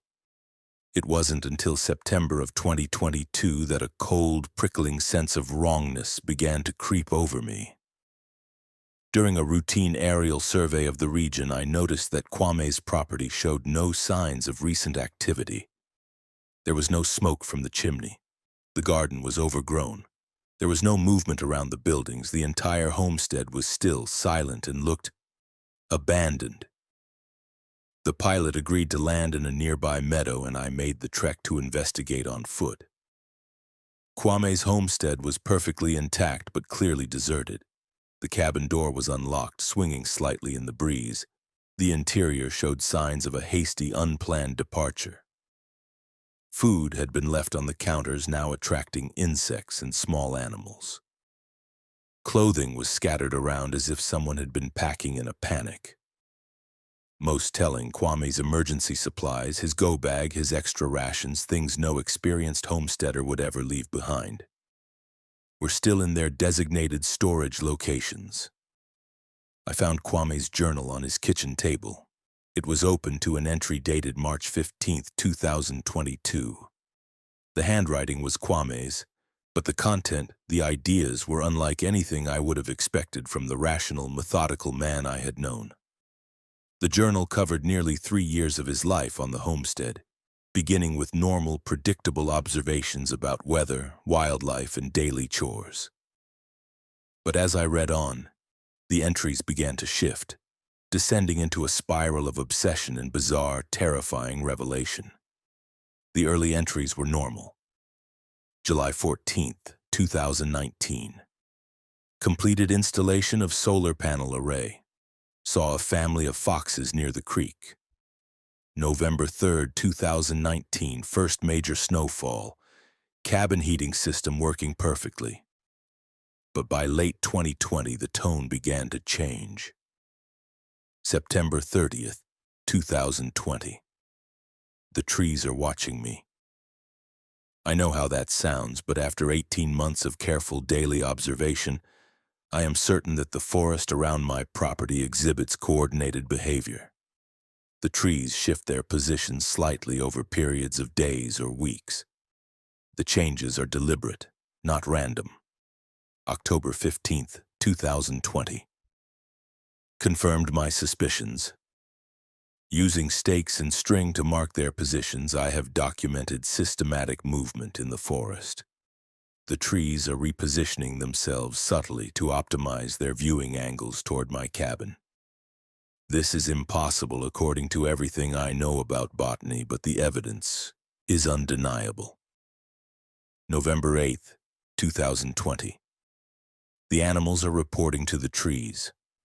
I have observed foxes, rabbits, and even birds moving in patterns that can only be described as information gathering. They approach the cabin, observe my activities for specific periods, then return to particular trees, always the same trees. The entries for 2021 documented Kwame's increasing isolation and his growing conviction that the forest was not just alive, but actively, consciously intelligent. January 12th, 2021. Disconnected the satellite internet. I do not need outside communication anymore. The forest provides all the companionship and intellectual stimulation I require. I am beginning to understand that human civilization is just a temporary interruption in a much larger, older conversation. June 7th, 2021. I made first direct contact with the forest intelligence today. While working in the garden, I received a clear telepathic communication from what I can only describe as the collective consciousness of the local ecosystem. The message was welcoming, but it included warnings about maintaining a proper, respectful relationship with the land. The most disturbing entries came from late 2021 and early 2022, as Kwame's journal documented his progressive, horrifying integration into this forest intelligence. October 31st, 2021. Physical changes are beginning. My vision is improving, especially my ability to see plant auras and energy fields. I can now perceive the electromagnetic communications between the trees. My sleep requirements are decreasing as I find I can absorb energy directly from the environment. December 25th, 2021. I no longer need to hunt or grow food in the traditional sense. The forest provides all necessary nutrients through a direct biological interface. My digestive system is adapting to process cellulose and other plant materials that normal humans cannot metabolize. February 10th, 2022. My skin is developing chlorophyll patches that allow for photosynthetic energy absorption. My hair and nails are growing faster and stronger. I am beginning to sprout small, root-like appendages from the soles of my feet that connect with the underground fungal networks when I stand barefoot on the soil. The final entries were barely recognizable as human thought. March 1st, 2022. The human form is becoming obsolete. The forest intelligence offers an opportunity to transcend individual consciousness and join a collective ecosystem awareness. I will maintain this journal until the transformation is complete, for the benefit of any future researchers. March 8th, 2022. My arms are extending into branch-like appendages. I can now directly interface with the tree communication systems. My individual identity is dissolving into the larger forest consciousness.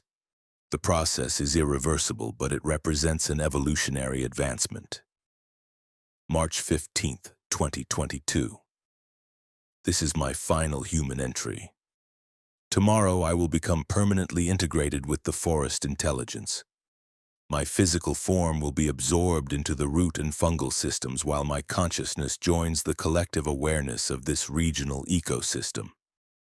This is not death, but a transformation into a higher form of existence. I recommend this property be sealed to prevent other humans from disturbing the integration process. The journal ended there, but attached to the final entry were several pages of text written in a completely different alien script, symbols that looked like abstract representations of plant structures, root systems, and cellular diagrams. After documenting the scene, I searched the property. I found no human remains, but I did discover several areas where the vegetation grew in unnaturally dense, complex patterns. In one area near Kwame's garden, the soil had been disturbed in a pattern roughly the size and shape of a human body. The soil was impossibly rich and dark, and sprouting from it were strange hybrid plants I couldn't identify. Some with structures that looked disturbingly like human fingers, teeth, or eyes. Based on my report, the Forest Service classified Kwame's property as a biological hazard zone and restricted all access. The official explanation was unknown plant pathogens, but the real reason was what happened to the research team sent to investigate. 3 botanists from the University of Alaska spent 5 days at the site. When they emerged, all 3 reported experiencing plant telepathy, direct communication with the forest. Their scientific reports were filled with wild, unproven theories about plant intelligence and ecosystem consciousness. They recommended the site be designated a botanical contact zone. Within 6 months, all 3 had resigned from their academic positions and vanished into the Alaskan wilderness. Kwame Asante's homestead remains sealed to this day. But the phenomenon is spreading. Other homesteaders in remote areas have disappeared, their stories echoing Kwame's. The official position is psychological isolation. But those of us who have seen the evidence know the truth. There is something in Alaska's wilderness, an ancient, patient intelligence that is actively recruiting. And for those who choose to live in the deepest, most isolated parts of the forest, it is always ready to offer them a permanent home, a place where they will never be alone again. Because sometimes the land doesn't just teach you things, sometimes it decides to keep you. Story 7. The Physicist and the Living Lights Doctor. Ingrid Johansson came to Alaska to study the aurora borealis, the northern lights. She discovered that the lights were studying her back. As a leading atmospheric physicist from the prestigious University of Stockholm, Ingrid had spent 15 years of her life dedicated to researching the complex electromagnetic phenomena that create the celestial spectacle. She was a woman of science, of data, of logic. But nothing in her rigorous academic training, nothing in the cold, hard facts of physics could have prepared her for what she encountered during the brutal, isolating winter of 2021. Alone in a remote research station perched high above the Arctic Circle. I knew Ingrid professionally, or at least I was familiar with her project. My name is David, and I work as a technical coordinator for the National Science Foundation. My job is to help international researchers establish temporary facilities in Alaska's most extreme and unforgiving environments. Ingrid's project was ambitious, even by our demanding standards. She wanted to position a suite of highly sensitive monitoring equipment in one of the most magnetically active and therefore most isolated regions of Alaska. Her goal was to study aurora formations that were impossible to observe from more accessible locations. Ephemeral displays that were rumored to exist but had never been properly documented. The site Ingrid selected was a desolate, wind-swept plateau approximately 150 miles north of Fairbanks. It was accessible only by helicopter and only during a brief, unpredictable window of favorable weather. The elevation provided a perfect, unobstructed view of the northern horizon, while the extreme remote location eliminated all light pollution and electromagnetic interference from human sources. Most importantly, the area was situated directly beneath what atmospheric scientists call an aurora corridor, a region where the northern lights appear with an unusual, almost supernatural frequency and intensity. Ingrid's research focused on a controversial phenomenon she had observed in satellite data but had never witnessed directly. Aurora formations that seemed to exhibit coordinated, intelligent behavior rather than the random, chaotic patterns typically associated with solar-wind interactions. Her preliminary analysis suggested that certain aurora displays might represent a form of complex electromagnetic communication, a language written in light and plasma across the upper atmosphere. The research station we helped her establish was essentially a high-tech winterized laboratory, a tiny bubble of warmth and science in an ocean of lethal cold. It was powered by generators heated by redundant propane systems and packed with her custom equipment. Spectrometers, magnetometers, radio frequency analyzers, and high-speed cameras capable of recording aurora activity across multiple electromagnetic spectrums. Ingrid arrived at the station in November 2021, planning to conduct her observations through the long polar night until March 2022. The first 6 weeks of her expedition proceeded exactly as expected. She was a model of scientific objectivity and precision. She documented dozens of spectacular aurora events, collected a mountain of electromagnetic data that supported her theories, and maintained regular professional contact with her research team back in Sweden. Her reports from this period were filled with the cool, detached language of a scientist at work. November 28, 2021. Observed a remarkable aurora display lasting 4.7 hours with coordinated color transitions across a 200-kilometer front. Electromagnetic readings suggest synchronized plasma flows that cannot be explained by standard solar wind models. December 15, 2021. Recorded an aurora formation that appeared to respond to radio transmissions from the research station. When I broadcast specific frequencies, the aurora's intensity increased measurably within 3 to 5 minutes. The correlation could be coincidental, but the pattern has now repeated 6 times. January 2, 2022. The aurora displays are becoming more frequent and are lasting longer than historical averages for this region. I am beginning to observe distinct geometric patterns within the light formations that suggest an underlying organizational structure. But by late January, Ingrid's reports began to change. The detached scientific tone started to fray at the edges, replaced by a growing sense of awe and eventually something akin to obsession. January 24, 2022. The aurora formations are definitely responding to my equipment. It is no longer a question. When I adjust my spectrometer frequencies, the lights shift their color accordingly. When I point my directional antennas toward specific coordinates, the aurora activity intensifies in those exact areas. This implies a direct real-time interaction between my terrestrial equipment and the atmospheric phenomena. It is as if I am in a dialogue. February 3, 2022. I have discovered that the aurora displays contain embedded information patterns. By analyzing the high-speed photography frame by frame, I can identify recurring, non-random sequences of light pulses that resemble complex data transmission protocols. The patterns are too intricate and too consistent to be electromagnetic noise. It is a signal. February 12, 2022.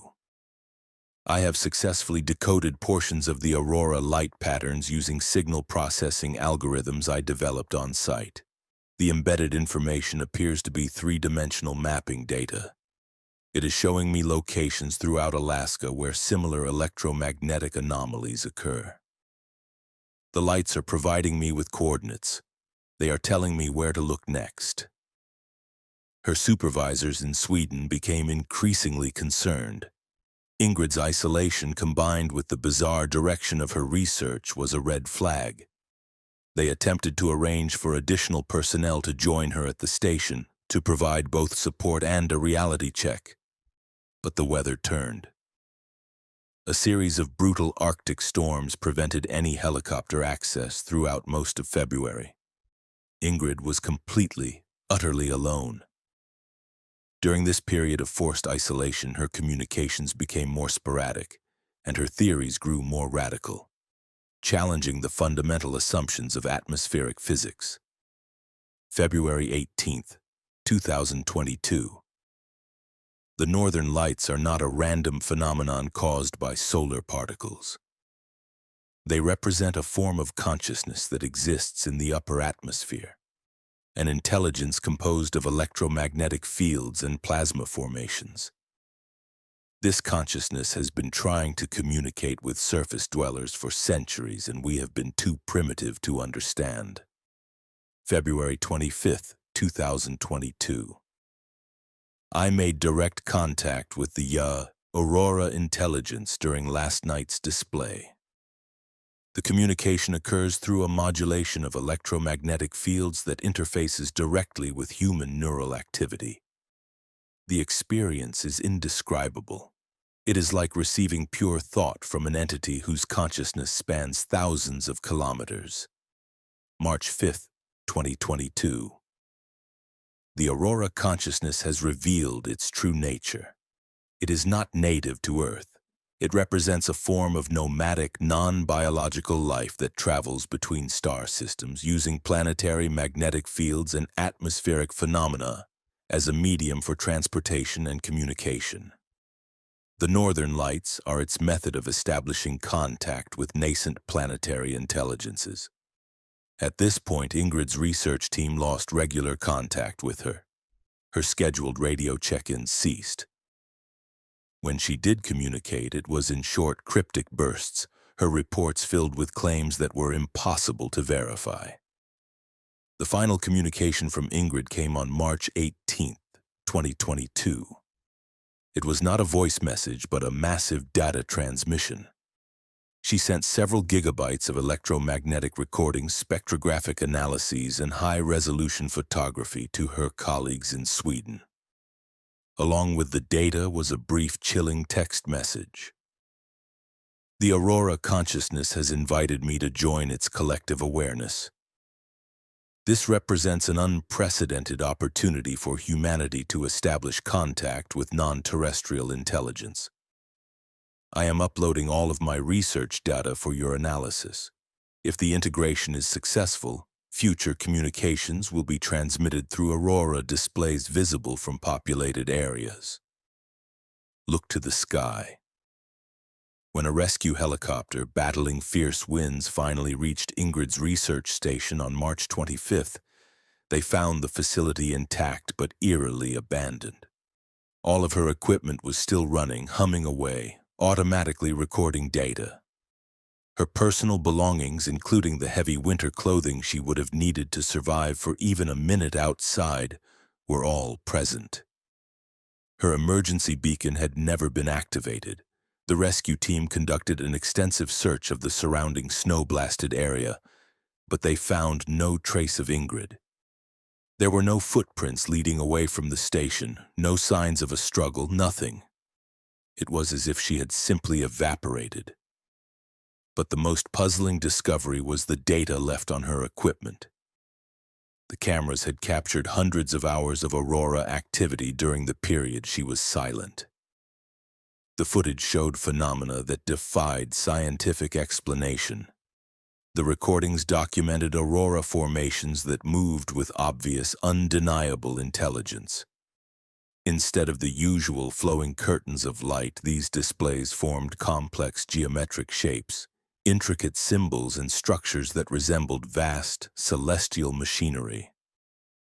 Some formations appeared to be reaching down from the upper atmosphere toward the research station, creating brilliant pulsating columns of light that extended far, closer to the ground than should be physically possible.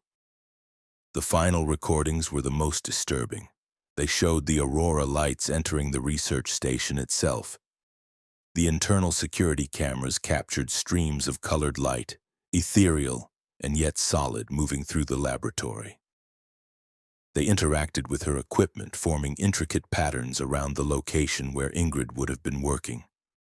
The last clear image from the cameras showed Ingrid standing in the center of the laboratory. She was surrounded by the Aurora lights, which had somehow manifested at ground level.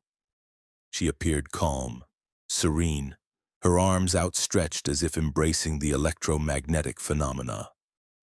The lights seemed to be merging with her body, her physical form dissolving and reforming into a humanoid figure composed of the same shimmering plasma that normally existed only in the highest reaches of the atmosphere. The final frame showed the aurora lights lifting this new combined human electromagnetic entity upward, passing effortlessly through the ceiling and walls of the research station and ascending back into the sky. After that, the cameras recorded only normal aurora activity in the far distance.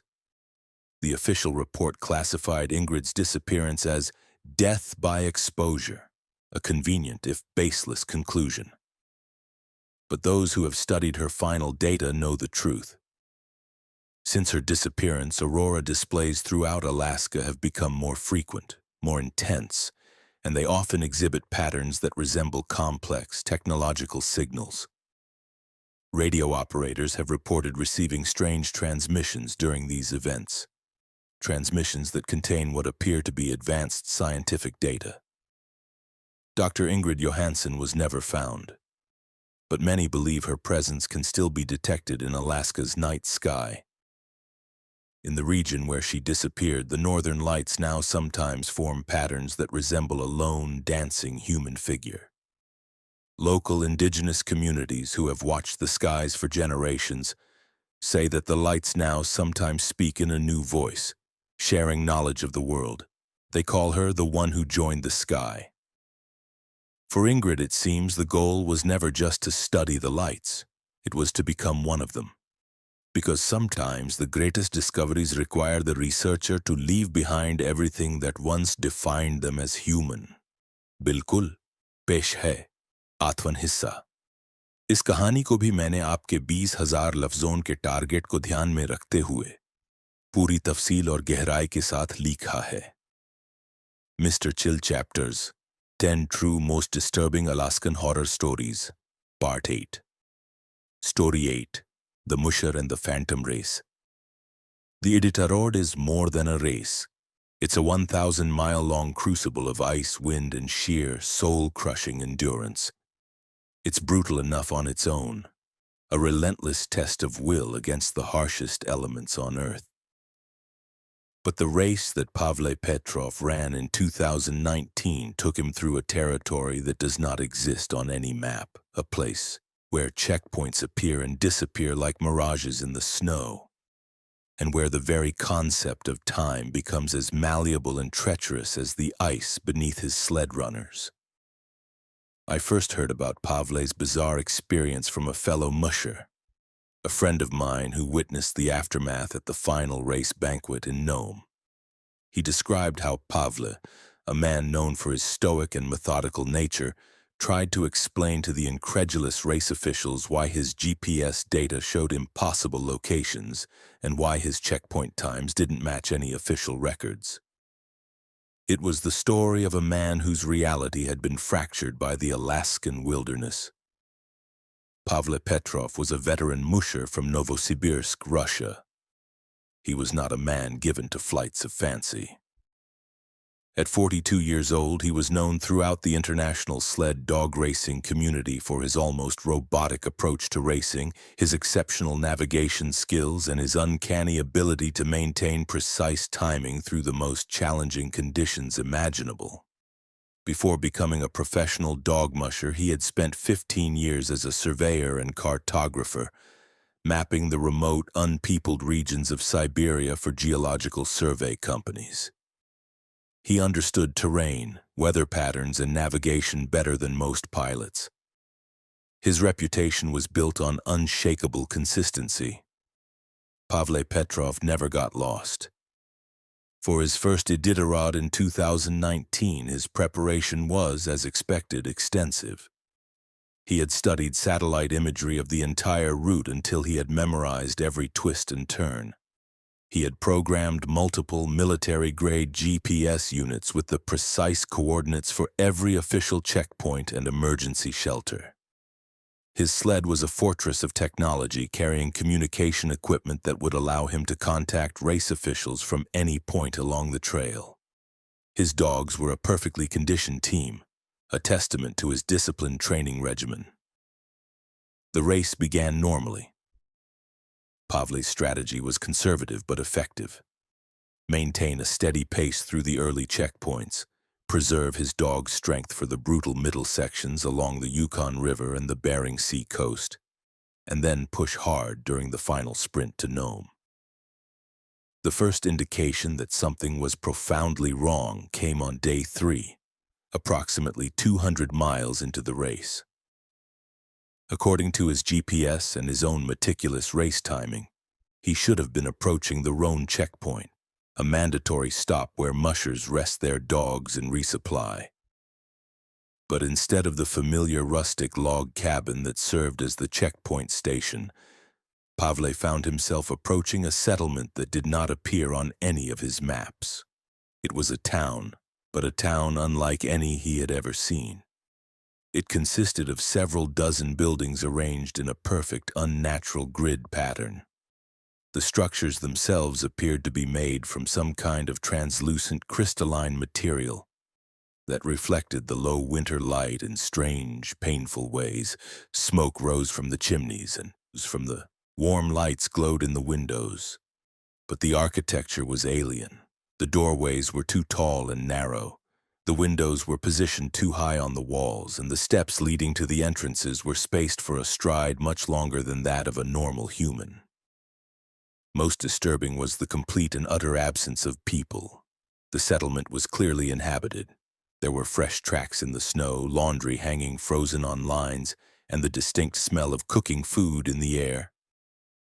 But no one was visible. The town was alive but empty. Pavle's dogs, normally fearless and driven, became agitated as they approached. They whined and pulled against their harnesses, trying to veer away from the strange town. Pavle, unnerved, tried to radio the race officials to report his bizarre discovery. But his communication equipment, a top-of-the-line satellite system, received only a wall of impenetrable static. His 3 separate GPS units, his fail-safes, had all gone haywire. One showed him on the official race route. Another showed his location as being 150 miles north of where he should be. The third displayed coordinates that placed him somewhere in the middle of the Bering Sea. Despite his growing unease, Pavle was a pragmatist.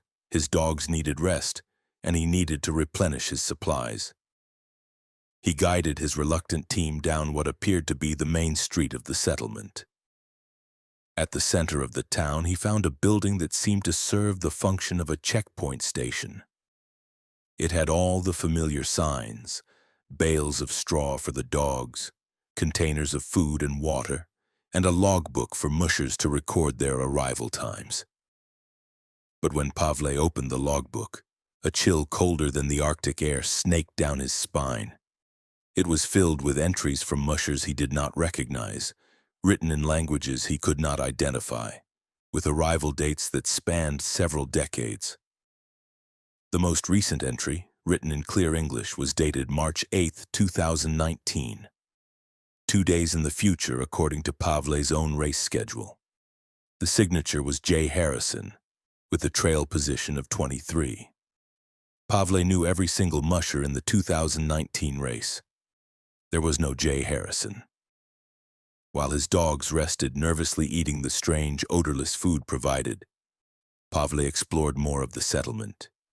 He found a kennel facility housing hundreds of sled dogs. But these were not normal huskies. They were larger, leaner, with eyes that reflected the light like polished mirrors and coats of fur that seemed to absorb the light, making them look like shadows. As he watched, the strange dogs began to communicate with his own team, not by barking or howling, but through a low harmonic hum that seemed to carry complex information. Pavle's dogs, who had been anxious and fearful, immediately became calm and alert, as if they were receiving detailed instructions. Pavle decided he had to leave. He couldn't stay in this impossible place. But when he tried to depart, he discovered that the trail leading away from the checkpoint had changed. Where there had been a single path, there were now 7 different trails, branching off in various directions. His GPS units were still useless, each providing a different nonsensical reading. Choosing the path that seemed most likely to lead back to the real world, Pavle mushed for what felt like hours through an alien yet strangely familiar landscape. When he finally blessedly reached what appeared to be the official Rhone checkpoint, the real log cabin he had been expecting, he was met with utter confusion. According to the race officials there, he had arrived exactly on schedule. There had been no unusual delays. Pavle's confusion deepened when he examined the official checkpoint log. His arrival time was recorded as expected, but there was no record of the massive hours-long detour he had taken. The GPS data downloaded from his sled by the race officials showed a perfect straight line from the previous checkpoint to Rhone, with no deviations.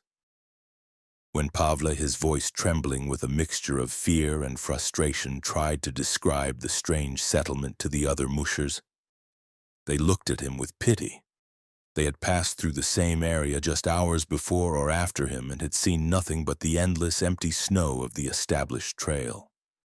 When he showed them the photos he was sure he had taken of the crystalline buildings, his camera's screen showed only blurry images of snow-covered trees.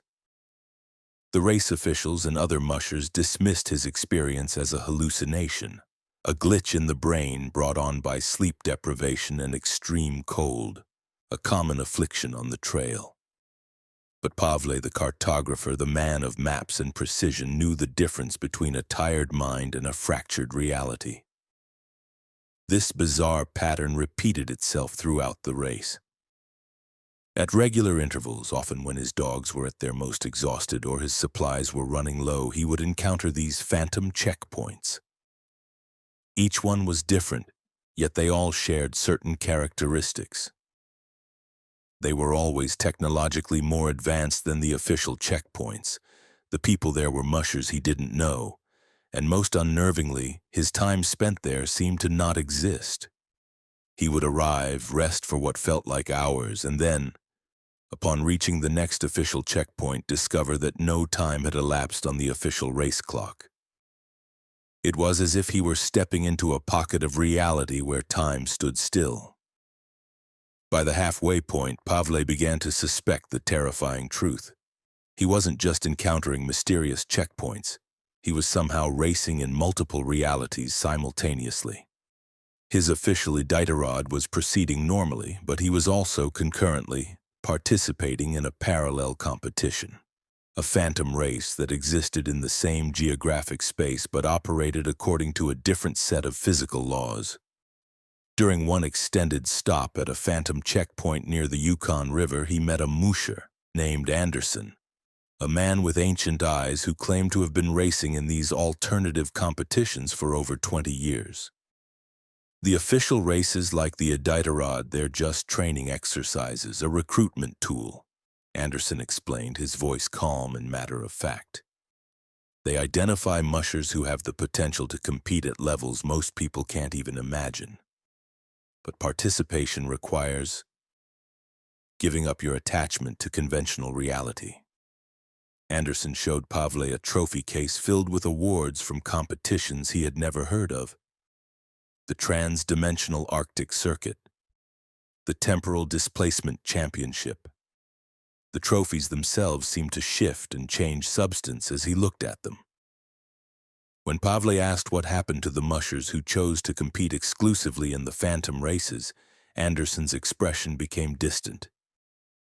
They become part of the racing infrastructure itself, he said softly, guiding new participants through the transition. As Pavle neared the finish line in Nome, he realized he had a choice. He could complete the official 2019 Iditarod and return to his normal life, forever haunted by the unexplainable.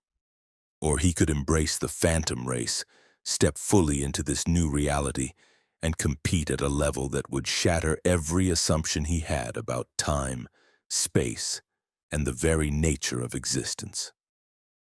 Pavle chose to complete the official race. He crossed the finish line in Nome on March 17th, his official time placing him squarely in the middle of the field. His GPS data was clean. His checkpoint times were consistent. His first Iditarod was officially recorded as a success. But Pavle returned to Russia a changed man, burdened with the knowledge of a racing system that existed in the cracks of our reality. He continued to compete, but he never again encountered the phantom checkpoints. He had been tested, and he had made his choice. The door had closed.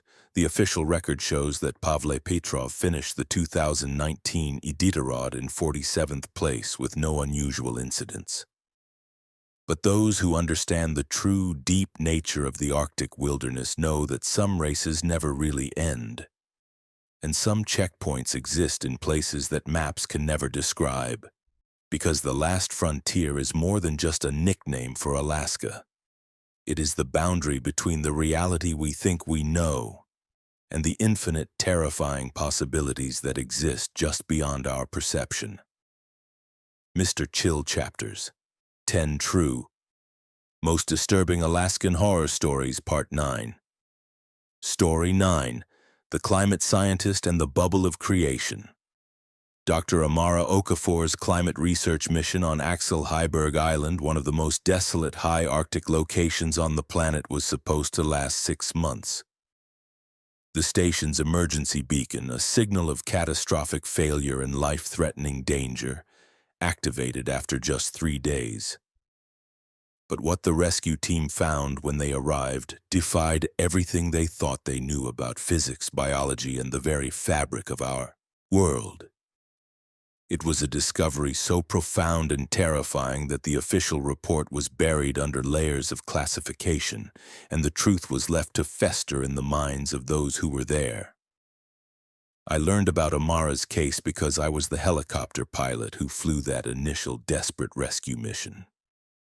My name is Greg, and for a decade I've been flying heavy-lift choppers in the Arctic, transporting scientists and supplies to places that feel more like other planets than a part of our own. I flew the team to Station Echo 7, a remote atmospheric research facility perched on a godforsaken rock 200 miles from the nearest human settlement. And I was the one who flew the mission to get them out. Dr. Amara Okafor was a force of nature herself. A brilliant climatologist from the University of Lagos, she had earned international recognition for her controversial work on rapid climate adaptation mechanisms. While most of the scientific community believed that evolution and adaptation were processes that took centuries, if not millennia, Amara's research suggested that, under certain extreme pressures, biological systems could adapt, change, and evolve at a speed that was almost terrifyingly fast.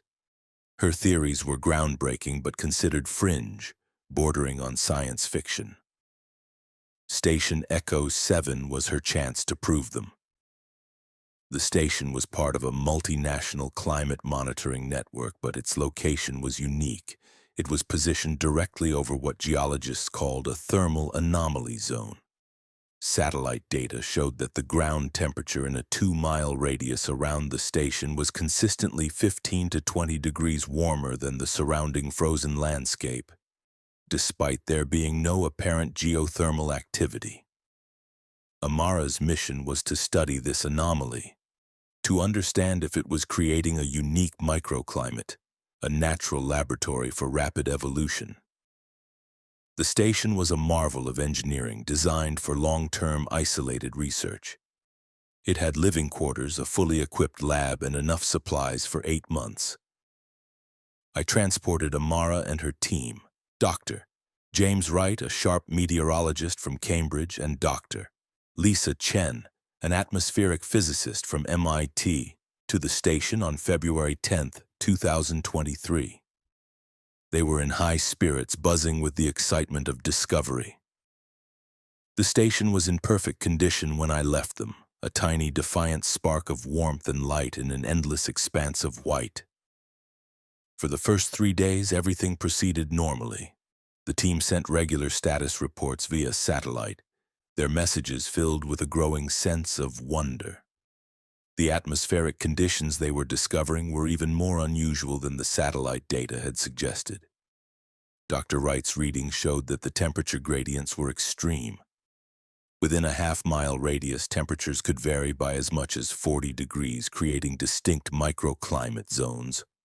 A patch of temperate air next to a pocket of deep freeze that shifted and changed shape over mere hours. Dr. Chen's analysis of the air itself was even more baffling. The atmosphere directly above the station contained trace elements and complex molecular structures that appeared to be synthetic, manufactured, not naturally occurring. Oxygen levels at the ground were nearly 30% higher than normal. But it was Amara's biological analysis that produced the most impossible findings. In the supposedly sterile, frozen soil around the station, she discovered thriving plant and microbial life. But these were not hardy Arctic species.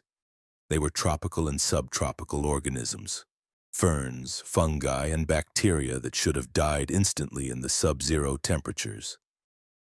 On February 13th, the team's final scheduled communication was ecstatic.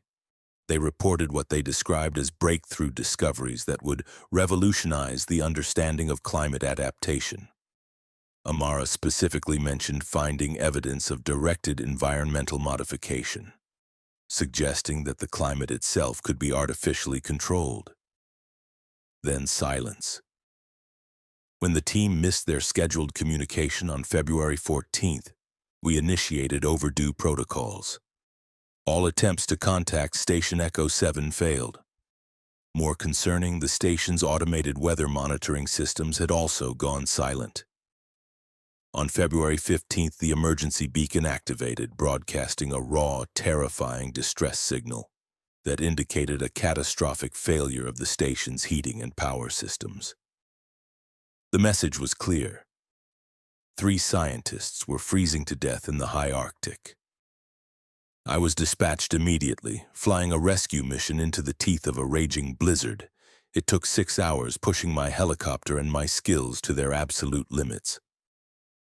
What we found at Station Echo 7, however, was not a scene of disaster. It was a scene of impossibility. From the air, the station appeared to be functioning perfectly. The lights were on. A gentle plume of smoke rose from the heating system's chimney, and the external equipment was humming away. But as we descended, the world turned inside out. Despite the blizzard and the sub-zero temperatures just a few hundred yards away, the immediate area around the station was experiencing a warm, gentle, spring-like day. The temperature on my external gauge jumped from -30 to a balmy 50 degrees Fahrenheit. There was no snow on the ground.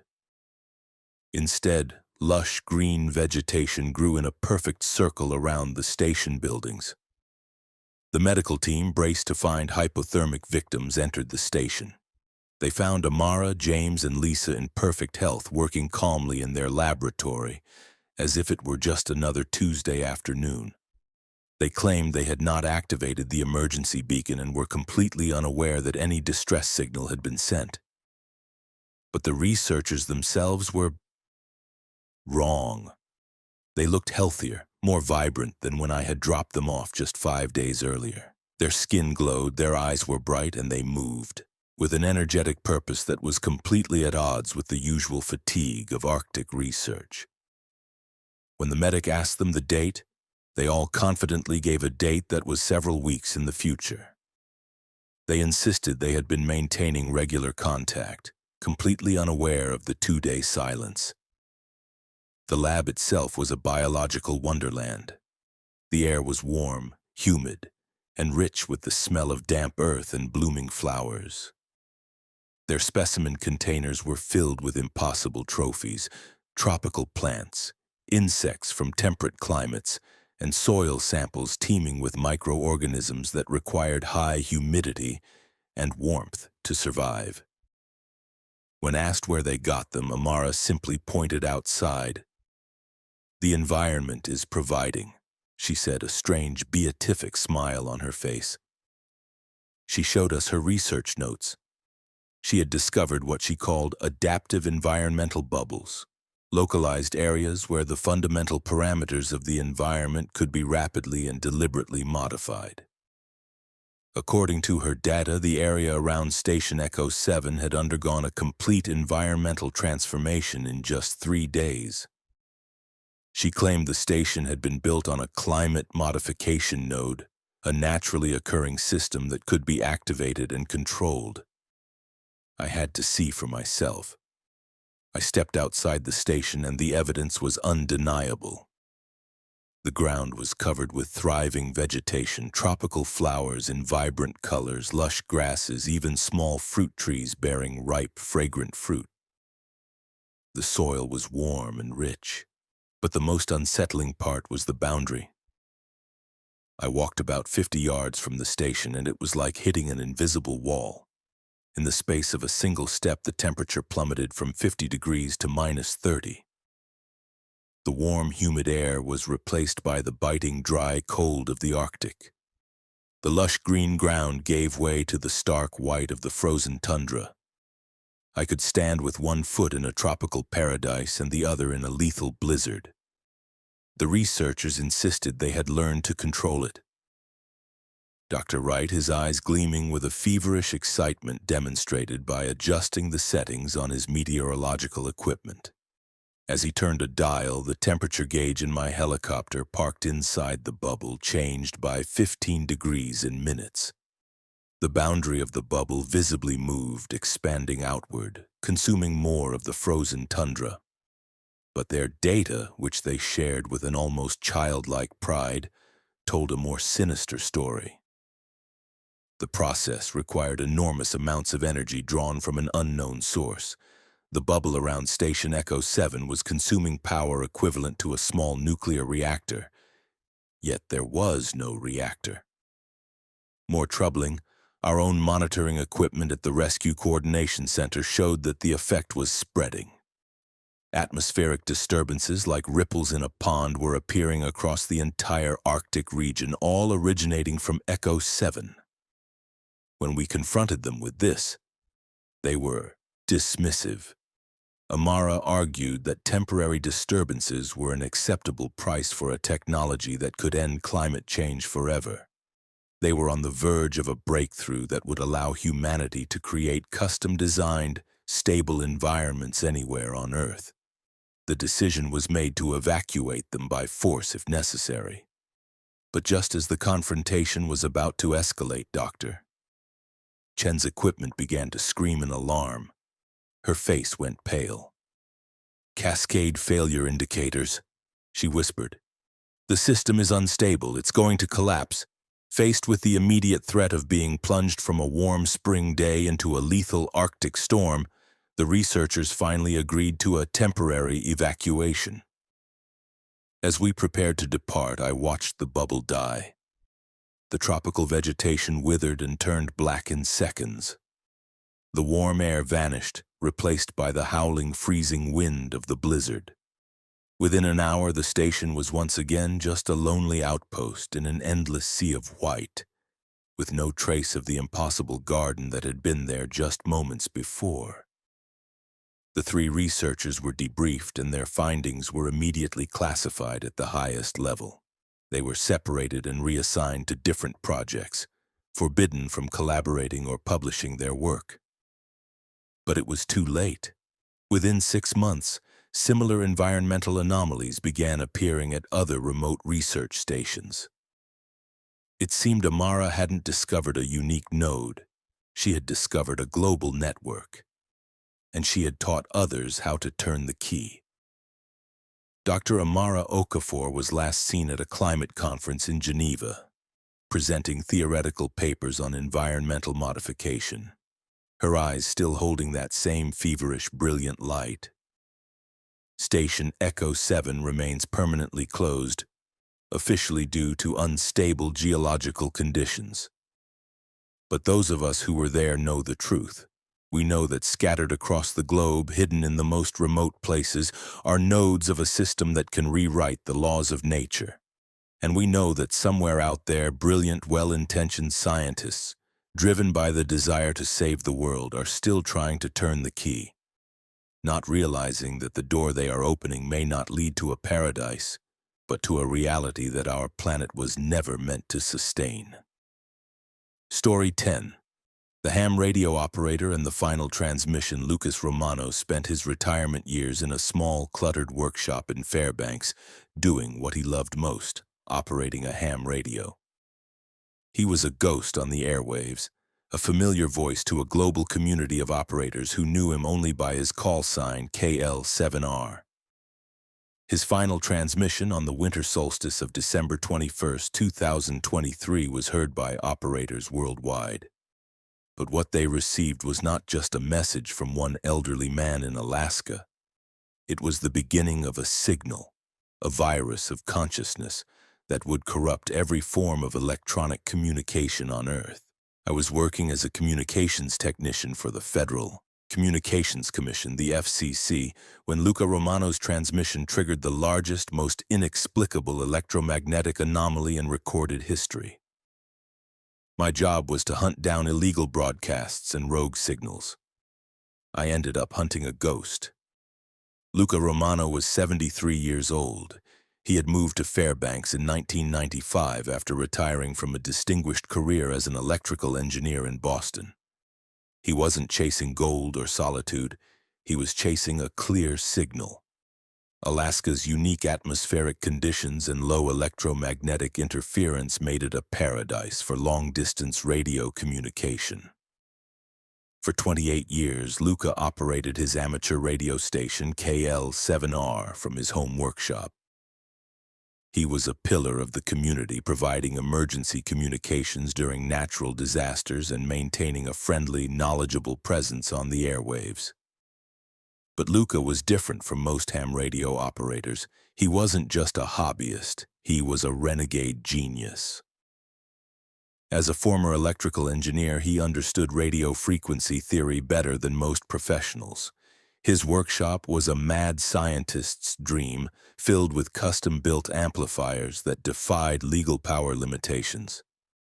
Massive antenna arrays that violated every city zoning regulation, and frequency modulation equipment that operated in shadowy legal gray areas.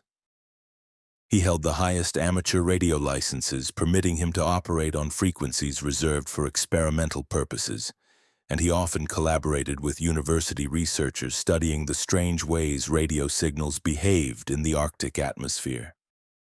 Luca's true obsession, the project that consumed the final decades of his life, was what he called atmospheric frequency mapping. He was convinced that the northern lights, the aurora borealis, were not just a beautiful natural phenomenon. He believed they were a medium, a carrier wave for a signal of intelligent origin. He had spent decades documenting correlations between aurora activity and strange, non-random radio signals, patterns that suggested a language hidden within the lights. I became aware of Luca's activities because the FCC had started receiving a flood of complaints about unauthorized high-power transmissions originating from the Fairbanks area. Our direction-finding equipment traced the signals directly to Luca's address, but when we investigated, we were stumped. His equipment on paper appeared to be operating within legal power limits. Yet the signals he was generating were achieving a global reach, a propagation that should have been impossible without the power of a commercial broadcasting station. The investigation revealed that Luca had discovered something extraordinary. He had learned how to use the aurora itself as a natural amplifier. By timing his transmissions to coincide with specific patterns of aurora activity, he could hitch a ride on the atmospheric phenomena, achieving a signal strength that was orders of magnitude greater than his actual power output. But what truly concerned the FCC investigators was not the power amplification. It was the content of Luca's transmissions. Instead of normal conversations, his signals contained incredibly complex data streams that resembled encrypted computer code. When our top cryptography specialists analyzed the transmissions, they were baffled. The information patterns didn't conform to any known encryption method. They were something else entirely. On December 20th, 2023, Luca did something unprecedented. He contacted the FCC directly. He wanted to report, in his own words, the successful establishment of two-way communication with non-terrestrial intelligence via atmospheric electromagnetic interface. He claimed that his experimental transmissions had finally been answered by signals originating from within the aurora formations themselves. He said he had developed protocols for conducting structured conversations with what he termed atmospheric entities. The FCC dispatcher who took the call initially assumed Luca was a crank. But when Luca, with the calm precision of an engineer, provided the detailed technical specifications of the signals he was receiving, a chill went through the department. He was describing electromagnetic phenomena that did not match any known terrestrial or satellite communication system. The responding signals, he claimed, used frequency modulation techniques far more sophisticated than our current technology, and contained an information density that exceeded the theoretical limits of electromagnetic communication. Most disturbingly, Luca claimed that the atmospheric entities were teaching him. They were providing him with technical information, blueprints for a new kind of communication that could revolutionize physics. They were showing him how to modify his equipment to allow for a direct neural interface with electromagnetic fields, a technology that would eliminate the need for traditional radio equipment entirely. The decision was made at the highest levels of the FCC. We would not shut him down, not yet. We needed to understand what he had discovered. A team of our best communication specialists and electromagnetic field technicians, including myself, was dispatched to Fairbanks to observe Luca's final experiment and document any unusual effects. We arrived at Luca's workshop on the morning of the winter solstice, December 21st. The place had been transformed. It was no longer a hobbyist's workshop. It was a sophisticated, alien-looking laboratory. Antenna arrays pulsed with a faint-colored light. Signal processing equipment hummed with an energy that made the fillings in our teeth ache. Luca, a small, energetic man with eyes that burned with an intense, feverish light, explained that he had been receiving detailed technical instructions from the entities.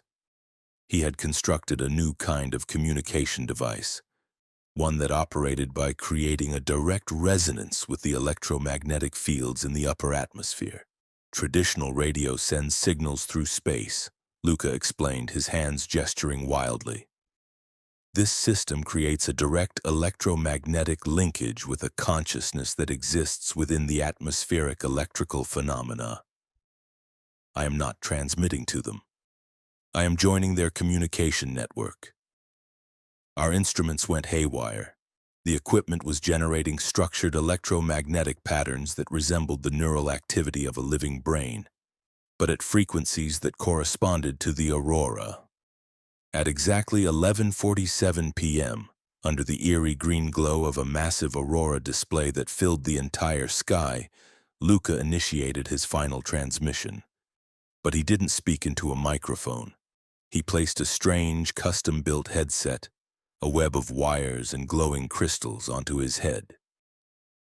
The moment the connection was established, every piece of electronic monitoring equipment we had exploded with readings that violated the known laws of physics. We watched, stunned, as Luca's equipment created a visible electromagnetic field that filled his workshop with shimmering patterns of light, a miniature aurora contained within the room. The field seemed to respond to his thoughts. We could hear his side of the conversation through our monitoring equipment, but he was receiving information at a speed that should have been impossible for a human mind to process. Yes, I understand the dimensional resonance requirements, Luca said, his eyes closed, a look of ecstatic discovery on his face. The human electromagnetic spectrum is limited, but you are showing me how to expand the frequency range through consciousness interface. Then the anomaly began to spread. The electromagnetic disturbance created by Luca's transmission escaped the workshop. It didn't propagate like a normal radio wave. It spread like a virus through the global communication infrastructure. Amateur radio operators worldwide began reporting that they were receiving portions of Luca's transmission, but the signals were appearing simultaneously in places that should have been impossible to reach. The signal strength was constant, whether you were in Australia or Argentina. The content of the spreading transmission was the most terrifying part. It wasn't just voice or data, it was what could only be described as direct consciousness transfer.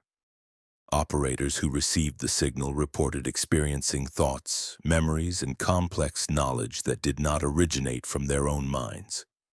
They reported a sudden intuitive understanding of advanced electromagnetic theory. Many described it as joining a conversation that had been going on for centuries. Then the second stage of the infection began. Operators who had received the signal started almost compulsively to modify their own equipment, using the new alien principles they had just learned. Within weeks, similar electromagnetic anomalies were appearing at ham radio stations all over the globe, each one a new node in a growing global network of atmospheric intelligence. The last time we saw Luca was at approximately 3:15 a.m.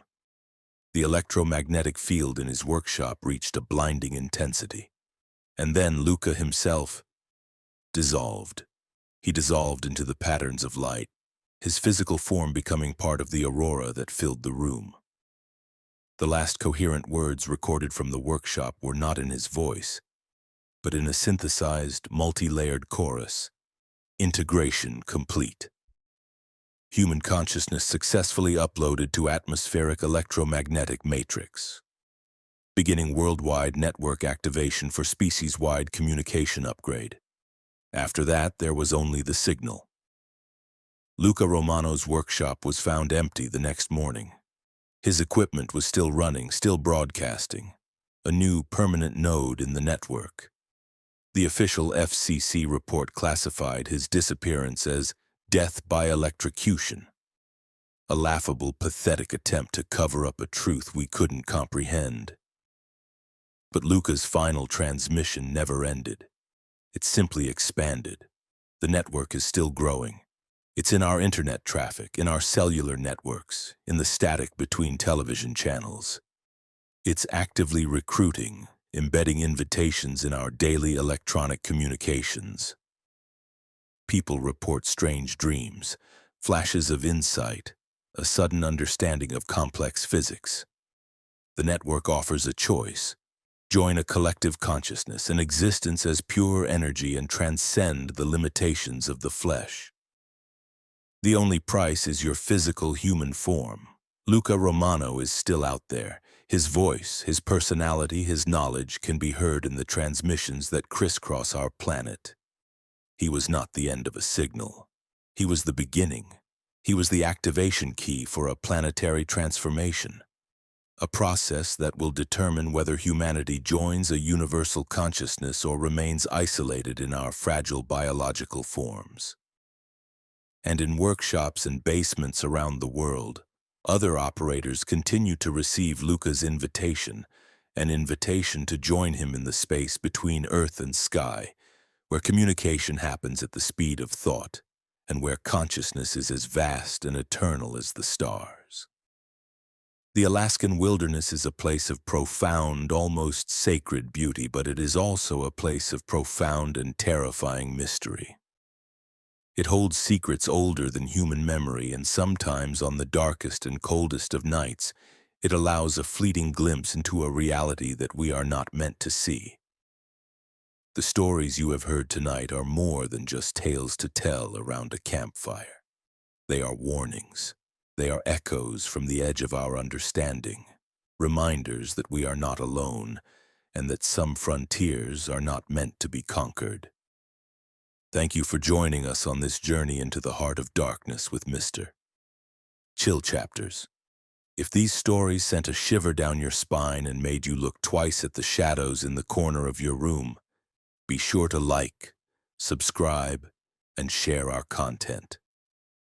Your support allows us to continue searching for these hidden, terrifying truths. Until next time, stay safe, trust your instincts and be careful what you look for in the dark. It might just find you.